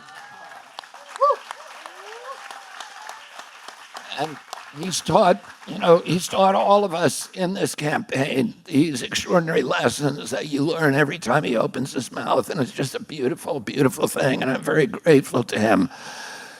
I've done a lot of things to make his life very, very difficult, but he's stuck with me, and that's what love is. Love is effort. It's not the feeling. It's what you put into holding on to a relationship even when it's really, really difficult. And some of the policy areas that I've differed with him on have made his life really difficult, but he showed a lot of courage in sticking with it, and I'm very grateful to you, Charles. Yeah, and Bobby does not surround himself with sycophants and yes men, So yeah, I learned that from my children, that they're here to abuse you. And Kyle, it's really good. We have a new friendship now, and I'm very grateful to you. And I haven't gotten to talk a lot to you, but what little I have, what little time I've spent, I know we're aligned on everything. And then I'll close just talking about Chase. I didn't know Chase before today, but as he alluded to, I'm very close friends with his uncle. I've spent large 20% of my career working on Indian issues. I was one of the founding editors of Indian Country, what was called Lakota Times, which started on Pine Ridge Reservation. My father spent a full day on Pine Ridge Reservation in 1968 when he was running for president, and he saw a family of Sioux living in a burnt-out hulk of an automobile, and he cried. And it was the only time in his life, even after his brother's death, that anybody had ever seen him cry. And that word spread on the reservation. He spent 6 hours on that reservation. There were 20,000 white people waiting for him in Rapid City. And his aides told him, we got to go to Rapid City, and because Indians don't vote. And he said, if you think I care about that, you don't understand your candidate. And he spent the time on that reservation. The day that he died, he won the most rural country, the most urban state in our country, California, and shockingly the most rural, which was South Dakota. And he won it because for the first time the Sioux came out and almost all of them voted. And he won that vote almost unanimously on Pine Ridge Reservation. I think there was only 4 or 5 people who voted against him. And every time I go back there, that people say, we're still looking for those guys. I spent a lot of time. I spent a lot of time on that reservation, on Pine Ridge, on Rosebud, on Standing Rock.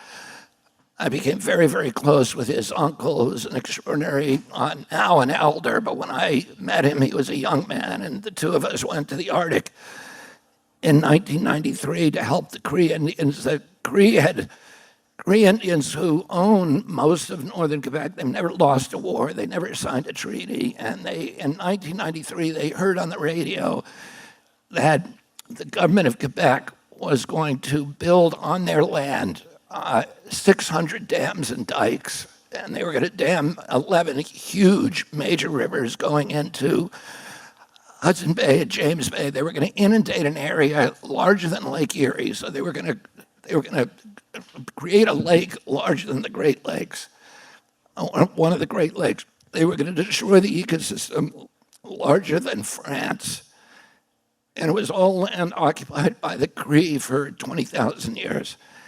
And a group of them and some Inuit loaded up in kayaks and canoes, dragged them across the ice, went down the St. Lawrence, dragged them across the ice, brought them down the Hudson, and they met with me in New York City and asked me to come up. And Everett and I went up there to northern Quebec. It's a long way. We were up in Wapmagooshtui and Chisasibi and a lot of these towns, 800 miles from the nearest paved road.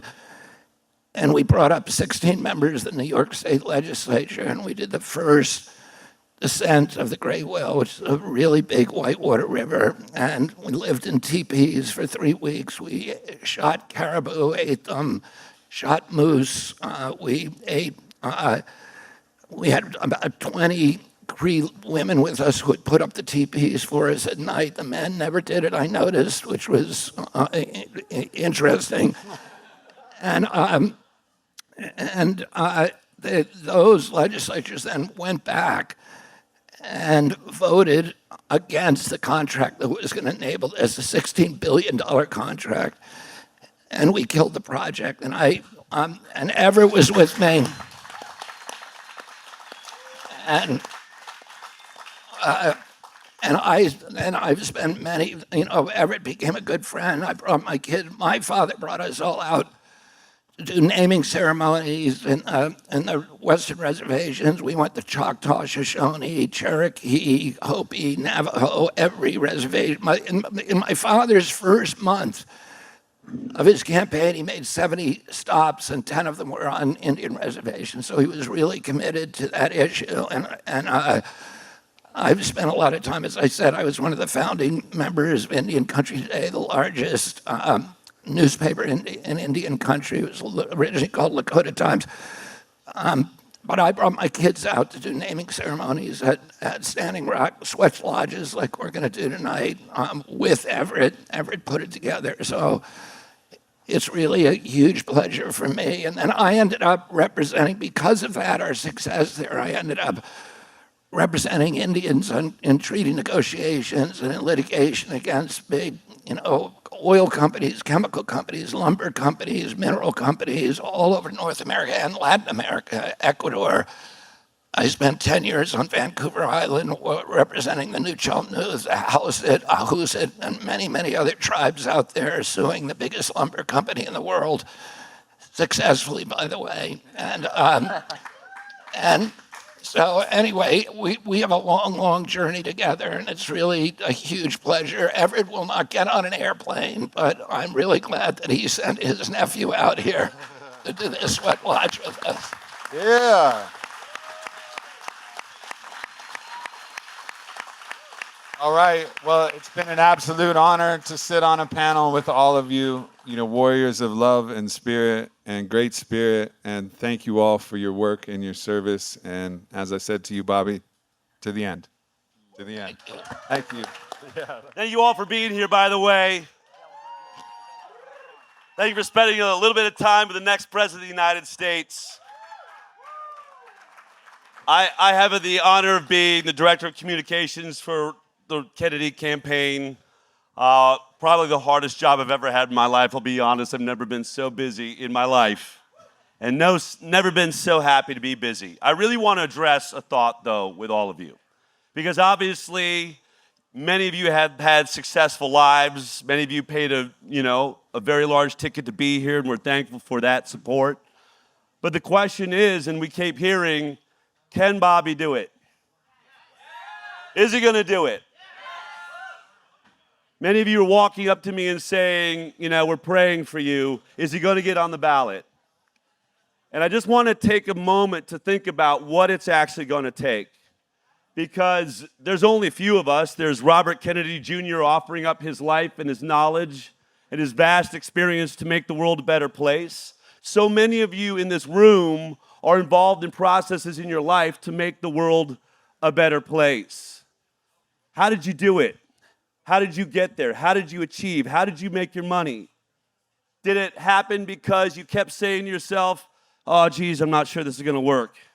Because I remember the decades I spent doing that. Man, why won't anybody give me money to make the movie I want to make? Because it's going to be really good. And over the years, I realized I actually just really didn't believe. You know when miracles happened? You know when miracles actually happened in my life?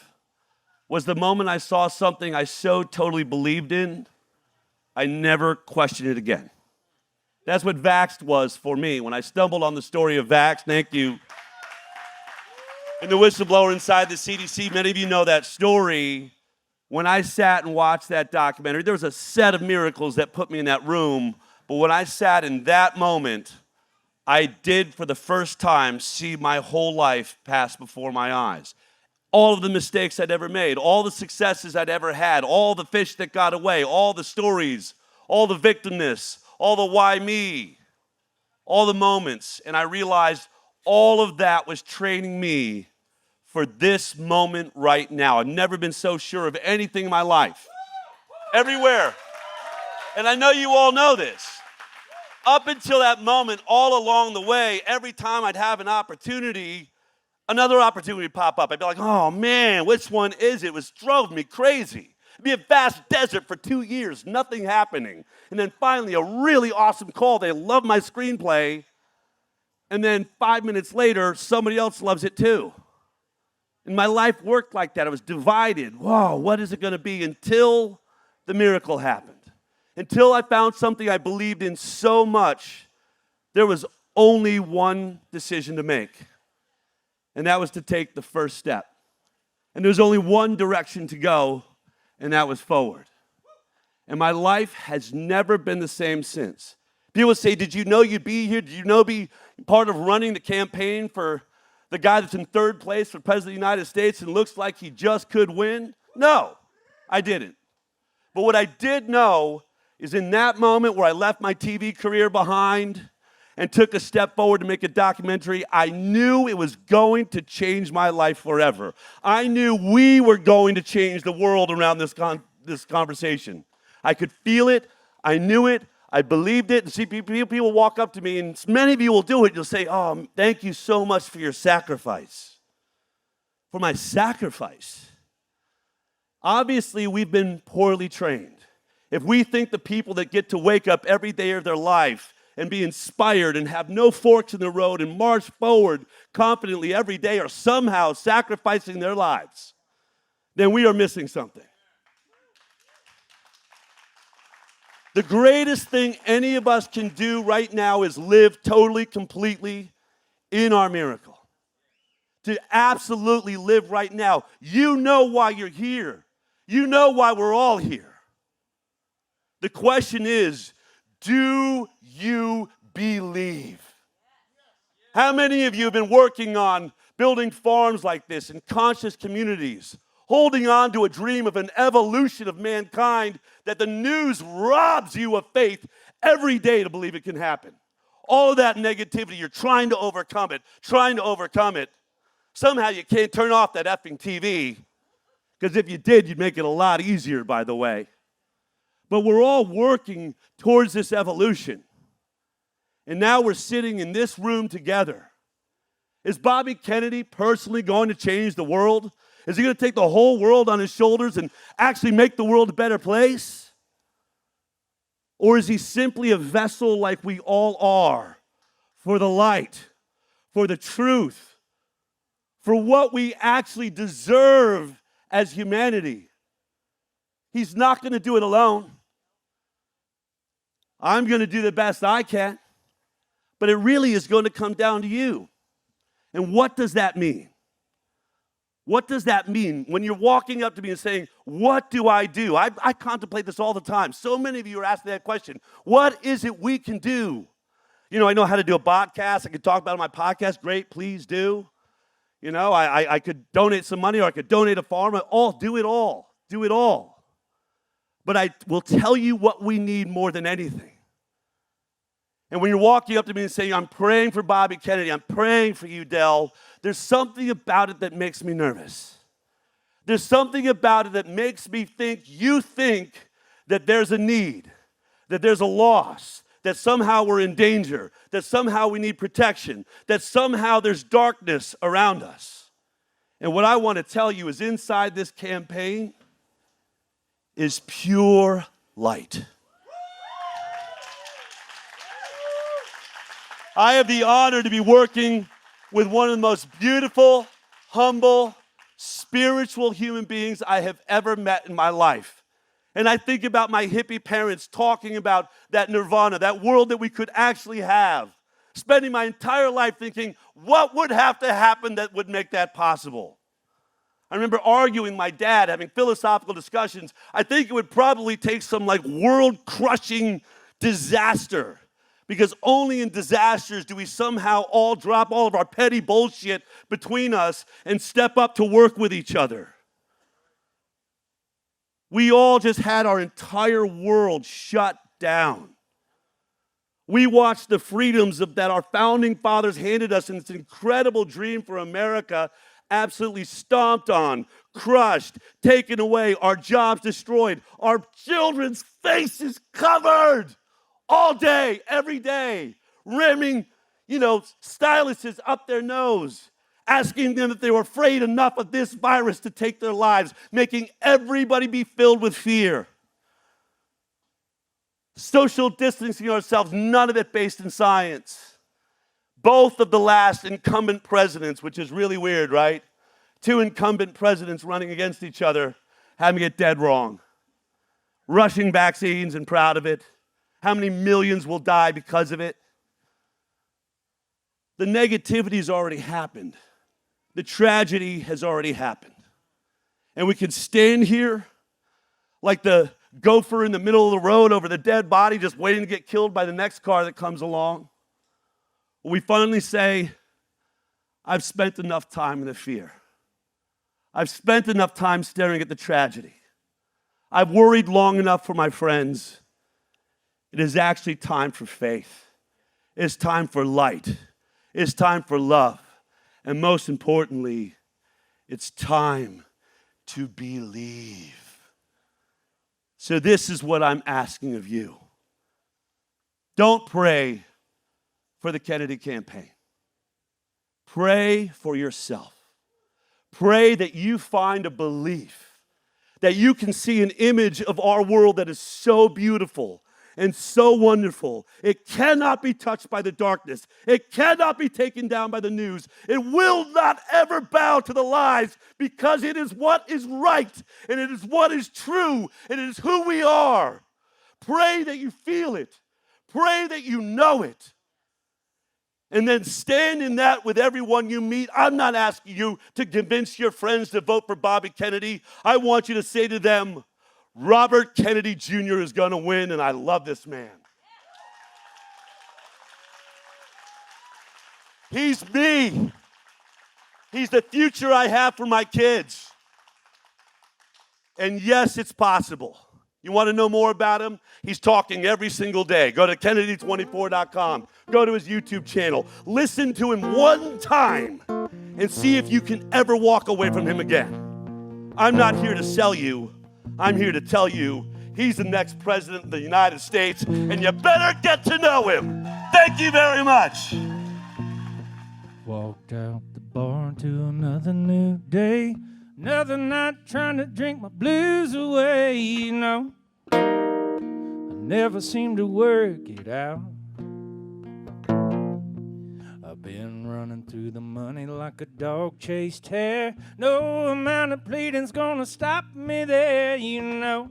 I mean to go all the way.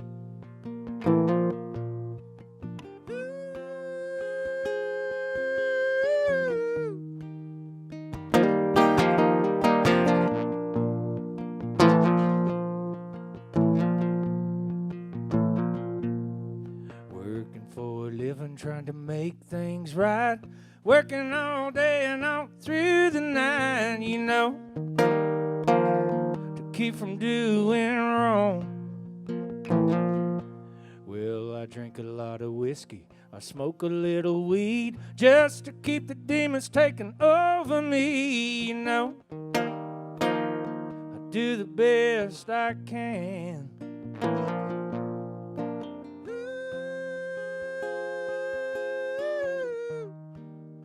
Lord, and I'm a rambling man. The next person to come up to speak is one of my closest friends in the world, Tim Storey, Reverend Tim Storey, motivational speaker Tim Storey, who in my darkest days when I was in my late 20s saved my life with his work and his message. You know, and I asked him if he would do this. He replied in 3 seconds, yes. Whatever you need me to do, because that's the kind of friend he is to me. And what really brought me to Bobby is I've been sober 35 years, and the thought.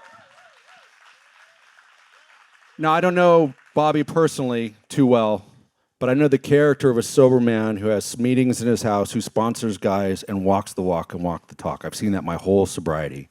I know the character of that kind of a man. So that's what got my attention. Right? And then once you go deep in, you go, oh shit, he actually knows what he's talking about. So without further ado, we're running late on time. I give you my brother, my best friend, Tim Storey.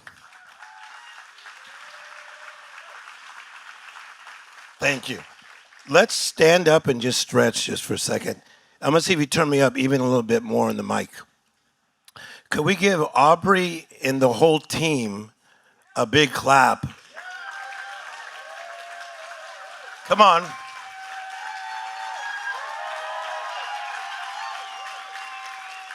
And so just stay standing for a minute. So many people involved in doing this, and I think we have similar motives, right? Yes. We need to shift some things. You agree? Yes. And none of us are going to be a discount version of ourselves. And we've been called to something higher. So I'm going to talk about 26 minutes, and you're going to be like, oh my God, he really only talked 26 minutes. And so it is a privilege to speak to you today. It's a privilege to be behind what Bobby Kennedy stands for. Clap your hands if it is. So let's go. Give two people a high five, say you look good, and then you may be seated.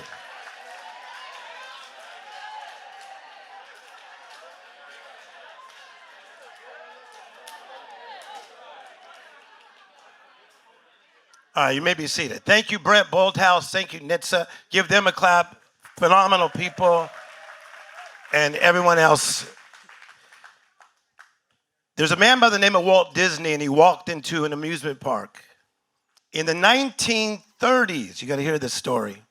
And he said, someday, try this, say someday. He said, someday I'm going to have my own amusement park, but mine's going to be different, better, and more magical. Say different, better, and more magical. So I am a humanitarian. I've now been to 78 countries of the world helping people. And I'm going to South Africa for my 39th time in September. And when I speak at night, I say, thank you for inviting me to your fancy at night place. But every year I want to go to the orphanages in the township, so I do. But I like to speak even to the 5 and 6 and 7-year-olds because it's amazing like how awake they are. So I was speaking in Soweto, and I was telling some stories about working with entertainers, and they were getting all excited. And then I said, after I was done, I said, what do you want to be when you get older? And one little girl said, I'm already a queen. She was 5. And then a little boy said, I'm going to be like LeBron James.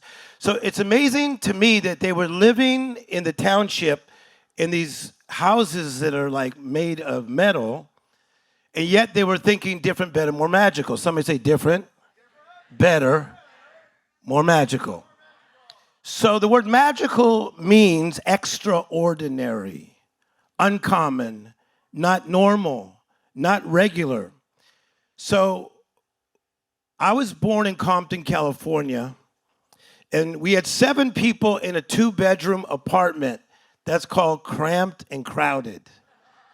And then we had 7 people in a Volkswagen Bug, not even the bus. That's called driving around illegally.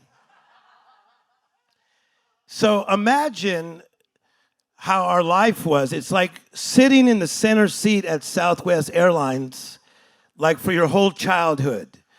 My mother is from Spain. Her name is Vicentita Gonzalez, and she just turned 93 just last week. Clap, that's pretty cool. And she's like very feisty. She's very Christian. She will pray for you and then cuss you out and then ask for forgiveness. And my father is from Cuba, so I'm black in Spanish, so I'm mixed. But my mother taught us we might be lower income, but we are not lower class. Big difference, right? And then she taught us a work ethic to not do a half job. So I knew how to do the dishes like a machine. But my sisters, when we finally got a house, they could mow the lawn. But my life was still kind of contained. So I have found that there are 3 levels of living: almost, most, and utmost. Almost means not quite. Like the relationship almost worked. I almost got that right job, but this almost happened. And if you're not careful, pick this up, you'll get stuck in an almost life. Who's been in an almost place before? Okay, so for us, when you don't have much money, I wanted Levi's, but I think I got something like Plevi's. Okay, so that was stuck in the almost. So then you have the most. Say most. So most is like if I let go a helium balloon, it will go, go, go, go, and then it will stop right there because that is the ceiling. Most of you, how can you say that so strong, Tim? Because I work with people. Most of you, you've been raised with a ceiling. Could have been your parents, could have been religion, could have been your ex. That's why they're your ex. Are you with me? But you had a ceiling.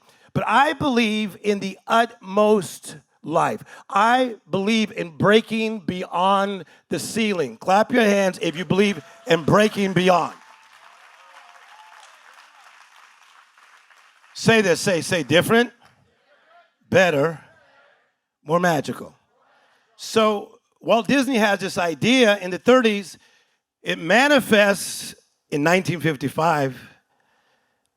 They open up Disneyland, And I was doing all this research for this. I wrote a book called The Miracle Mentality with HarperCollins on this subject. So I probably did no less than 80 hours of research on this whole idea that Walt Disney had about imagination. So everything about Disney was about imagination and something that is magical. He wanted us to step in and think magical. See, I believe that that's how we are deep inside of us. I went and saw Kendrick Lamar, who's from my town, Compton, in Paris, France, and he was there with a friend of mine named Pharrell Williams, and both of them were performing, and when Kendrick came out, he's from my neighborhood, but yet he's singing, I got royalty, it's in my DNA. I'm here to tell you today, you have royalty, and it's in your DNA. Clap your hands if that is the truth. Come on now. What a great audience. I love this audience. Okay, so how do we get there? Education, conversation, observation. Carol Dweck, Stanford University. Brilliant mind. The difference between a fixed mindset and a growth mindset. Most people have a fixed mindset. This is the way it is. This is the way it's been.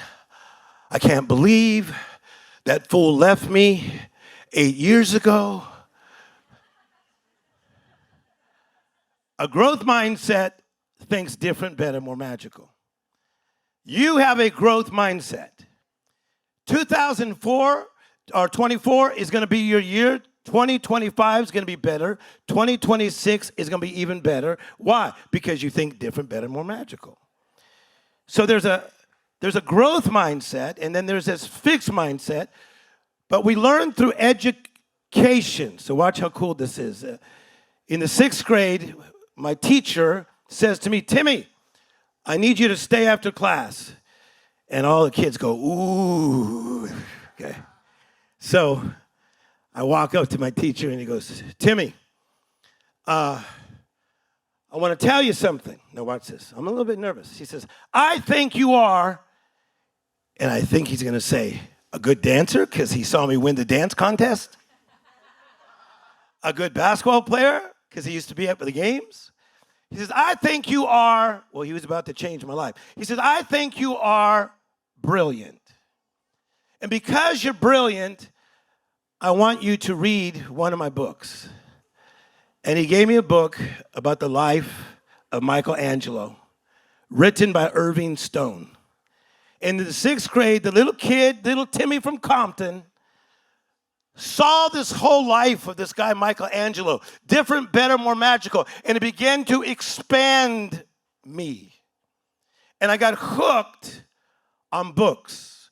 Every single day of my life, 7 days a week, I study 2 hours a day.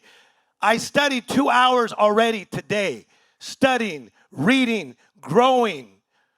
Who else has a growth mindset in here? Clap your hands like you have a growth mindset. Say education. So we learn from education, but we also learn from what? Observation. So powerful. By observing people, my life changed. People, we were broke down. My father struggled with addiction.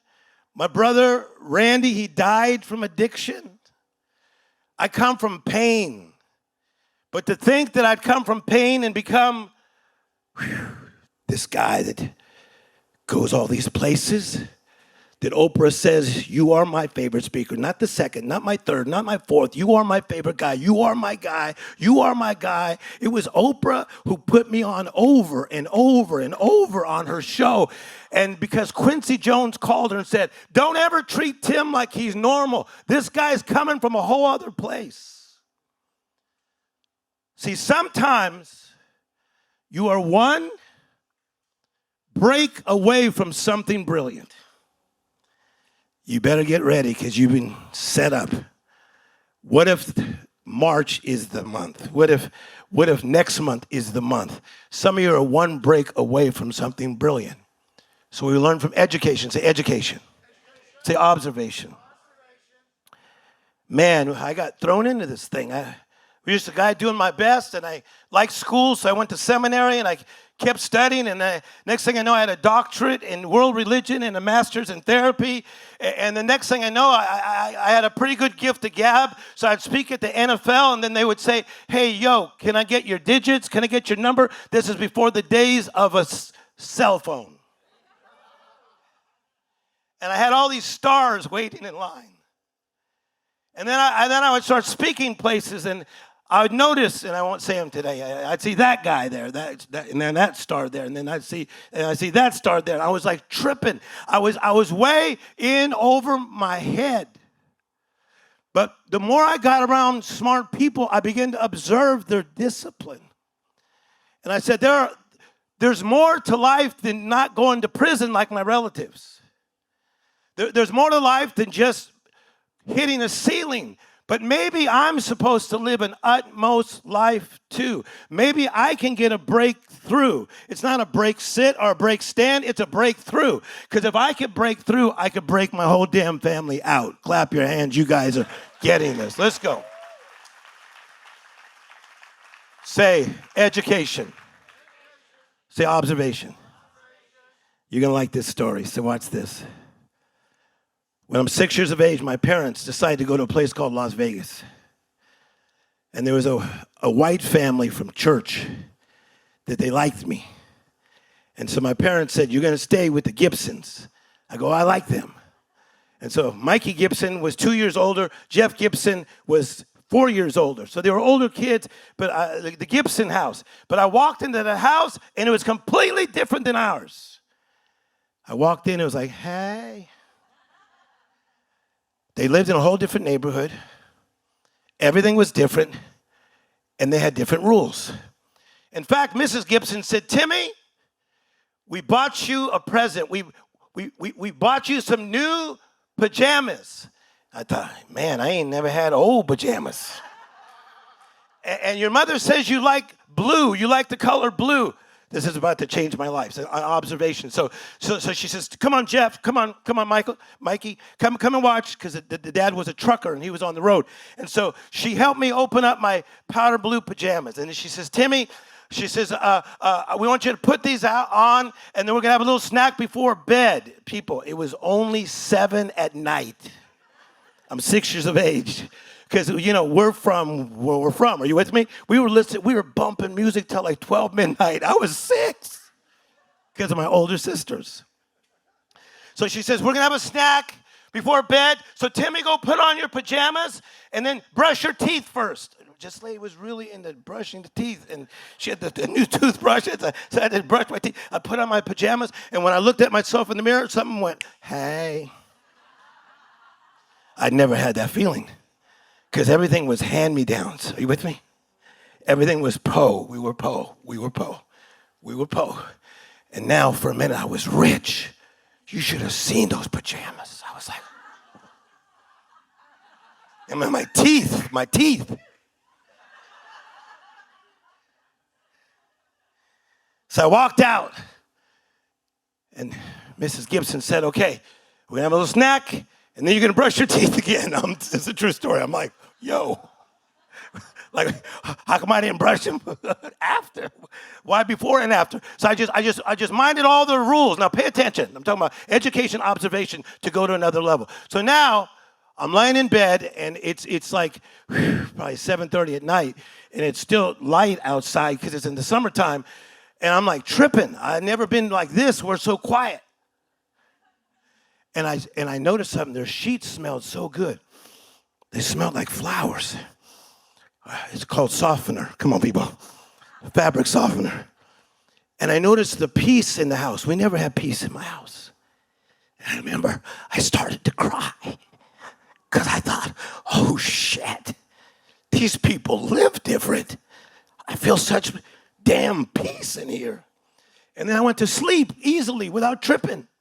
And then the lady comes in like if it's a movie. And she comes up and she goes, okay, kids, get up. We're going to have a good day. I'm like, what is she on? She goes, Timmy, get up. Brush your teeth. True story. We're going to have breakfast. I'm about to change your life right here. This is Oprah's favorite story. Ask her when you see her. Watch how powerful this is. So the lady says, okay, get ready. She says, you're going to have some eggs because you need protein. But I'm feeling myself still in the powder blues. Come on, people. The pajamas. And then your mother said you like cereal. Because at my house, we only had Special K. Because people like us could only afford Special K. But this house, they had something else. So she said, eat your protein first. So I ate it. And then she says, now come over here with me, Timmy. My life's about to change. She opens up the cupboards and she goes like this. She opens it up. It was like this. I saw cereals that I'd only seen on commercials. Captain Crunch, I could touch him. Come on, people. Trix, I could touch him. Sugar Smacks, I could touch him. I know they're all bad for you people, but are you with me? I was straight out of Compton. I could touch cereals. And she says, Timmy, I'd never heard this word in my life. She says, you have an option. What cereal do you want? And I went like this. I go, Mrs. Gibson, there's so many. She says, you having a hard time deciding? I said, yeah. She says, do you want to mix them? I said, yeah, I want to mix them. Come on, clap. Come on. Yeah. Come on, I want to mix them. I want to mix them. That's where I'm trying to get you people in life. I don't want you to be just mundane. Oh my God, my life is so normal. People live in the mundane. They live in the messy. They live in the madness. But you're about to step up into a miracle mentality. A mentality is a frame of mind. It's a mindset.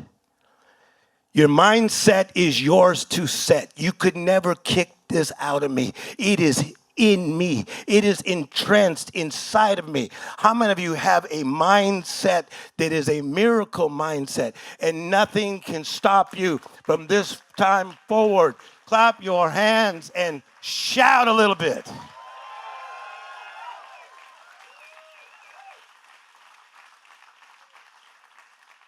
She opens it up. She mixes them, people. What a life change. Oh my gosh. Look at this. Look at my fancy life now. Look at me with all these amazing people. Different, better. Different, better. You know why some of you are frustrated? Because you're supposed to live magical. And you become a discount version of your damn self. And something in you says there's more to life than what I'm living. Say education. Observation. Conversation. I'm a good listener. Talk to me. I listen the whole time. I was raised by my 3 sisters. I'm the youngest by 7 years. You have to listen. I listen and I listen and I listen. So when Vidal Sassoon started pulling me up, and Lee Iacocca started pulling me up in my 20s, and Quincy Jones found me at 27 and said, I got you, little brother. I just sit and I just listen. I didn't say, I got this idea. Oh my God, I'm feeling brilliant. I just listen. If I was at a table with a Charlton Heston, I just listen. A Bernie Brillstein, I would just listen. I'd listen, I would listen, I would listen, and I was learning. I was learning. I was learning stuff that would someday change my people. Walk with me in an airport. I'm in 90 airports of the world today, 90. When you go through Nashville, pay attention to the screens. I have 3 shows in 90 airports on all the screens. Clap your hands, that's pretty cool, right? Motivating people. So those conversations that I heard from people, I can now help people that are stuck in an almost life. I was driving the other day to San Francisco. I was with a friend of mine, and I was getting a call from a prison. I said, I got to take that call. So I take the call. And I said, tell the guy, hey, I got my friend in the car, so just know my friend's in the car. So he says, it's okay. So he says, I only have this many minutes, so he talks. And so I go about 30 more minutes. We're going to San Francisco. And then it says, boom, another call from a prison. And then I go, oh, I'm sorry about this. I got to take this call. It's an inmate. You know, you've receiving a call from an inmate. And then about an hour later, it happened the third time. And my friend said, how many prisoners do you know? They're all my friend's kids that I refuse to give up on. When I look at America, we refuse to give up. When we look at the plight of what's taking place of America in a setback, we don't sit in a setback. We don't stay and settle in a setback. We bounce back and have a comeback, and that's why we're here today. Thank you for letting me talk to you. Thank you very much.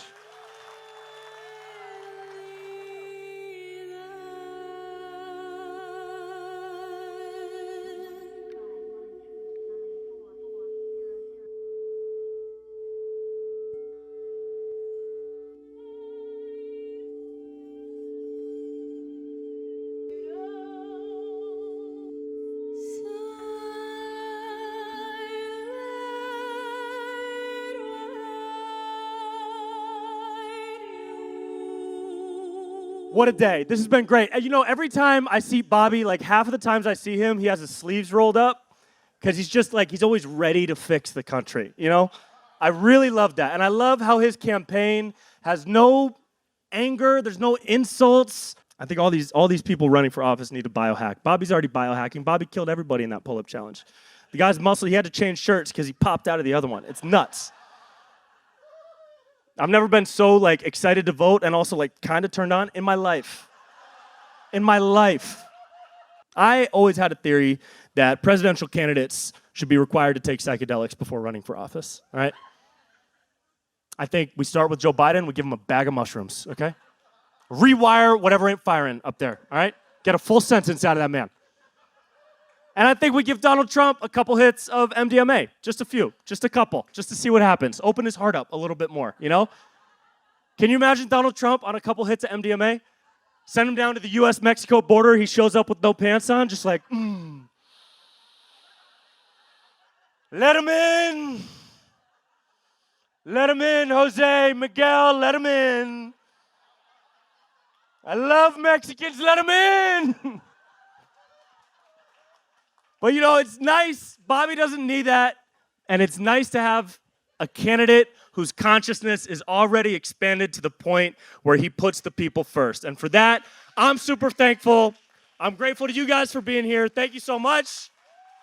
Keep supporting the campaign. Keep living your truth. Thank you so much. My name is Brent Pella. Bye-bye. Think your heart went wrong here in your eyes.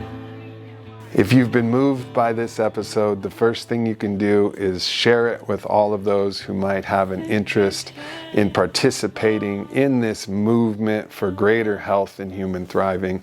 And of course, if you're interested in supporting Robert F. Kennedy Jr.'s march to the White House, which requires all of our support, he doesn't have that big corporate or agency support from the Republicans or the Democrats. He's running as an independent, so every dollar counts, every voice counts, every signature counts. So head to Kennedy24.com if you want to support the movement. Thank you so much for tuning in. We appreciate you and continue to thrive into this future.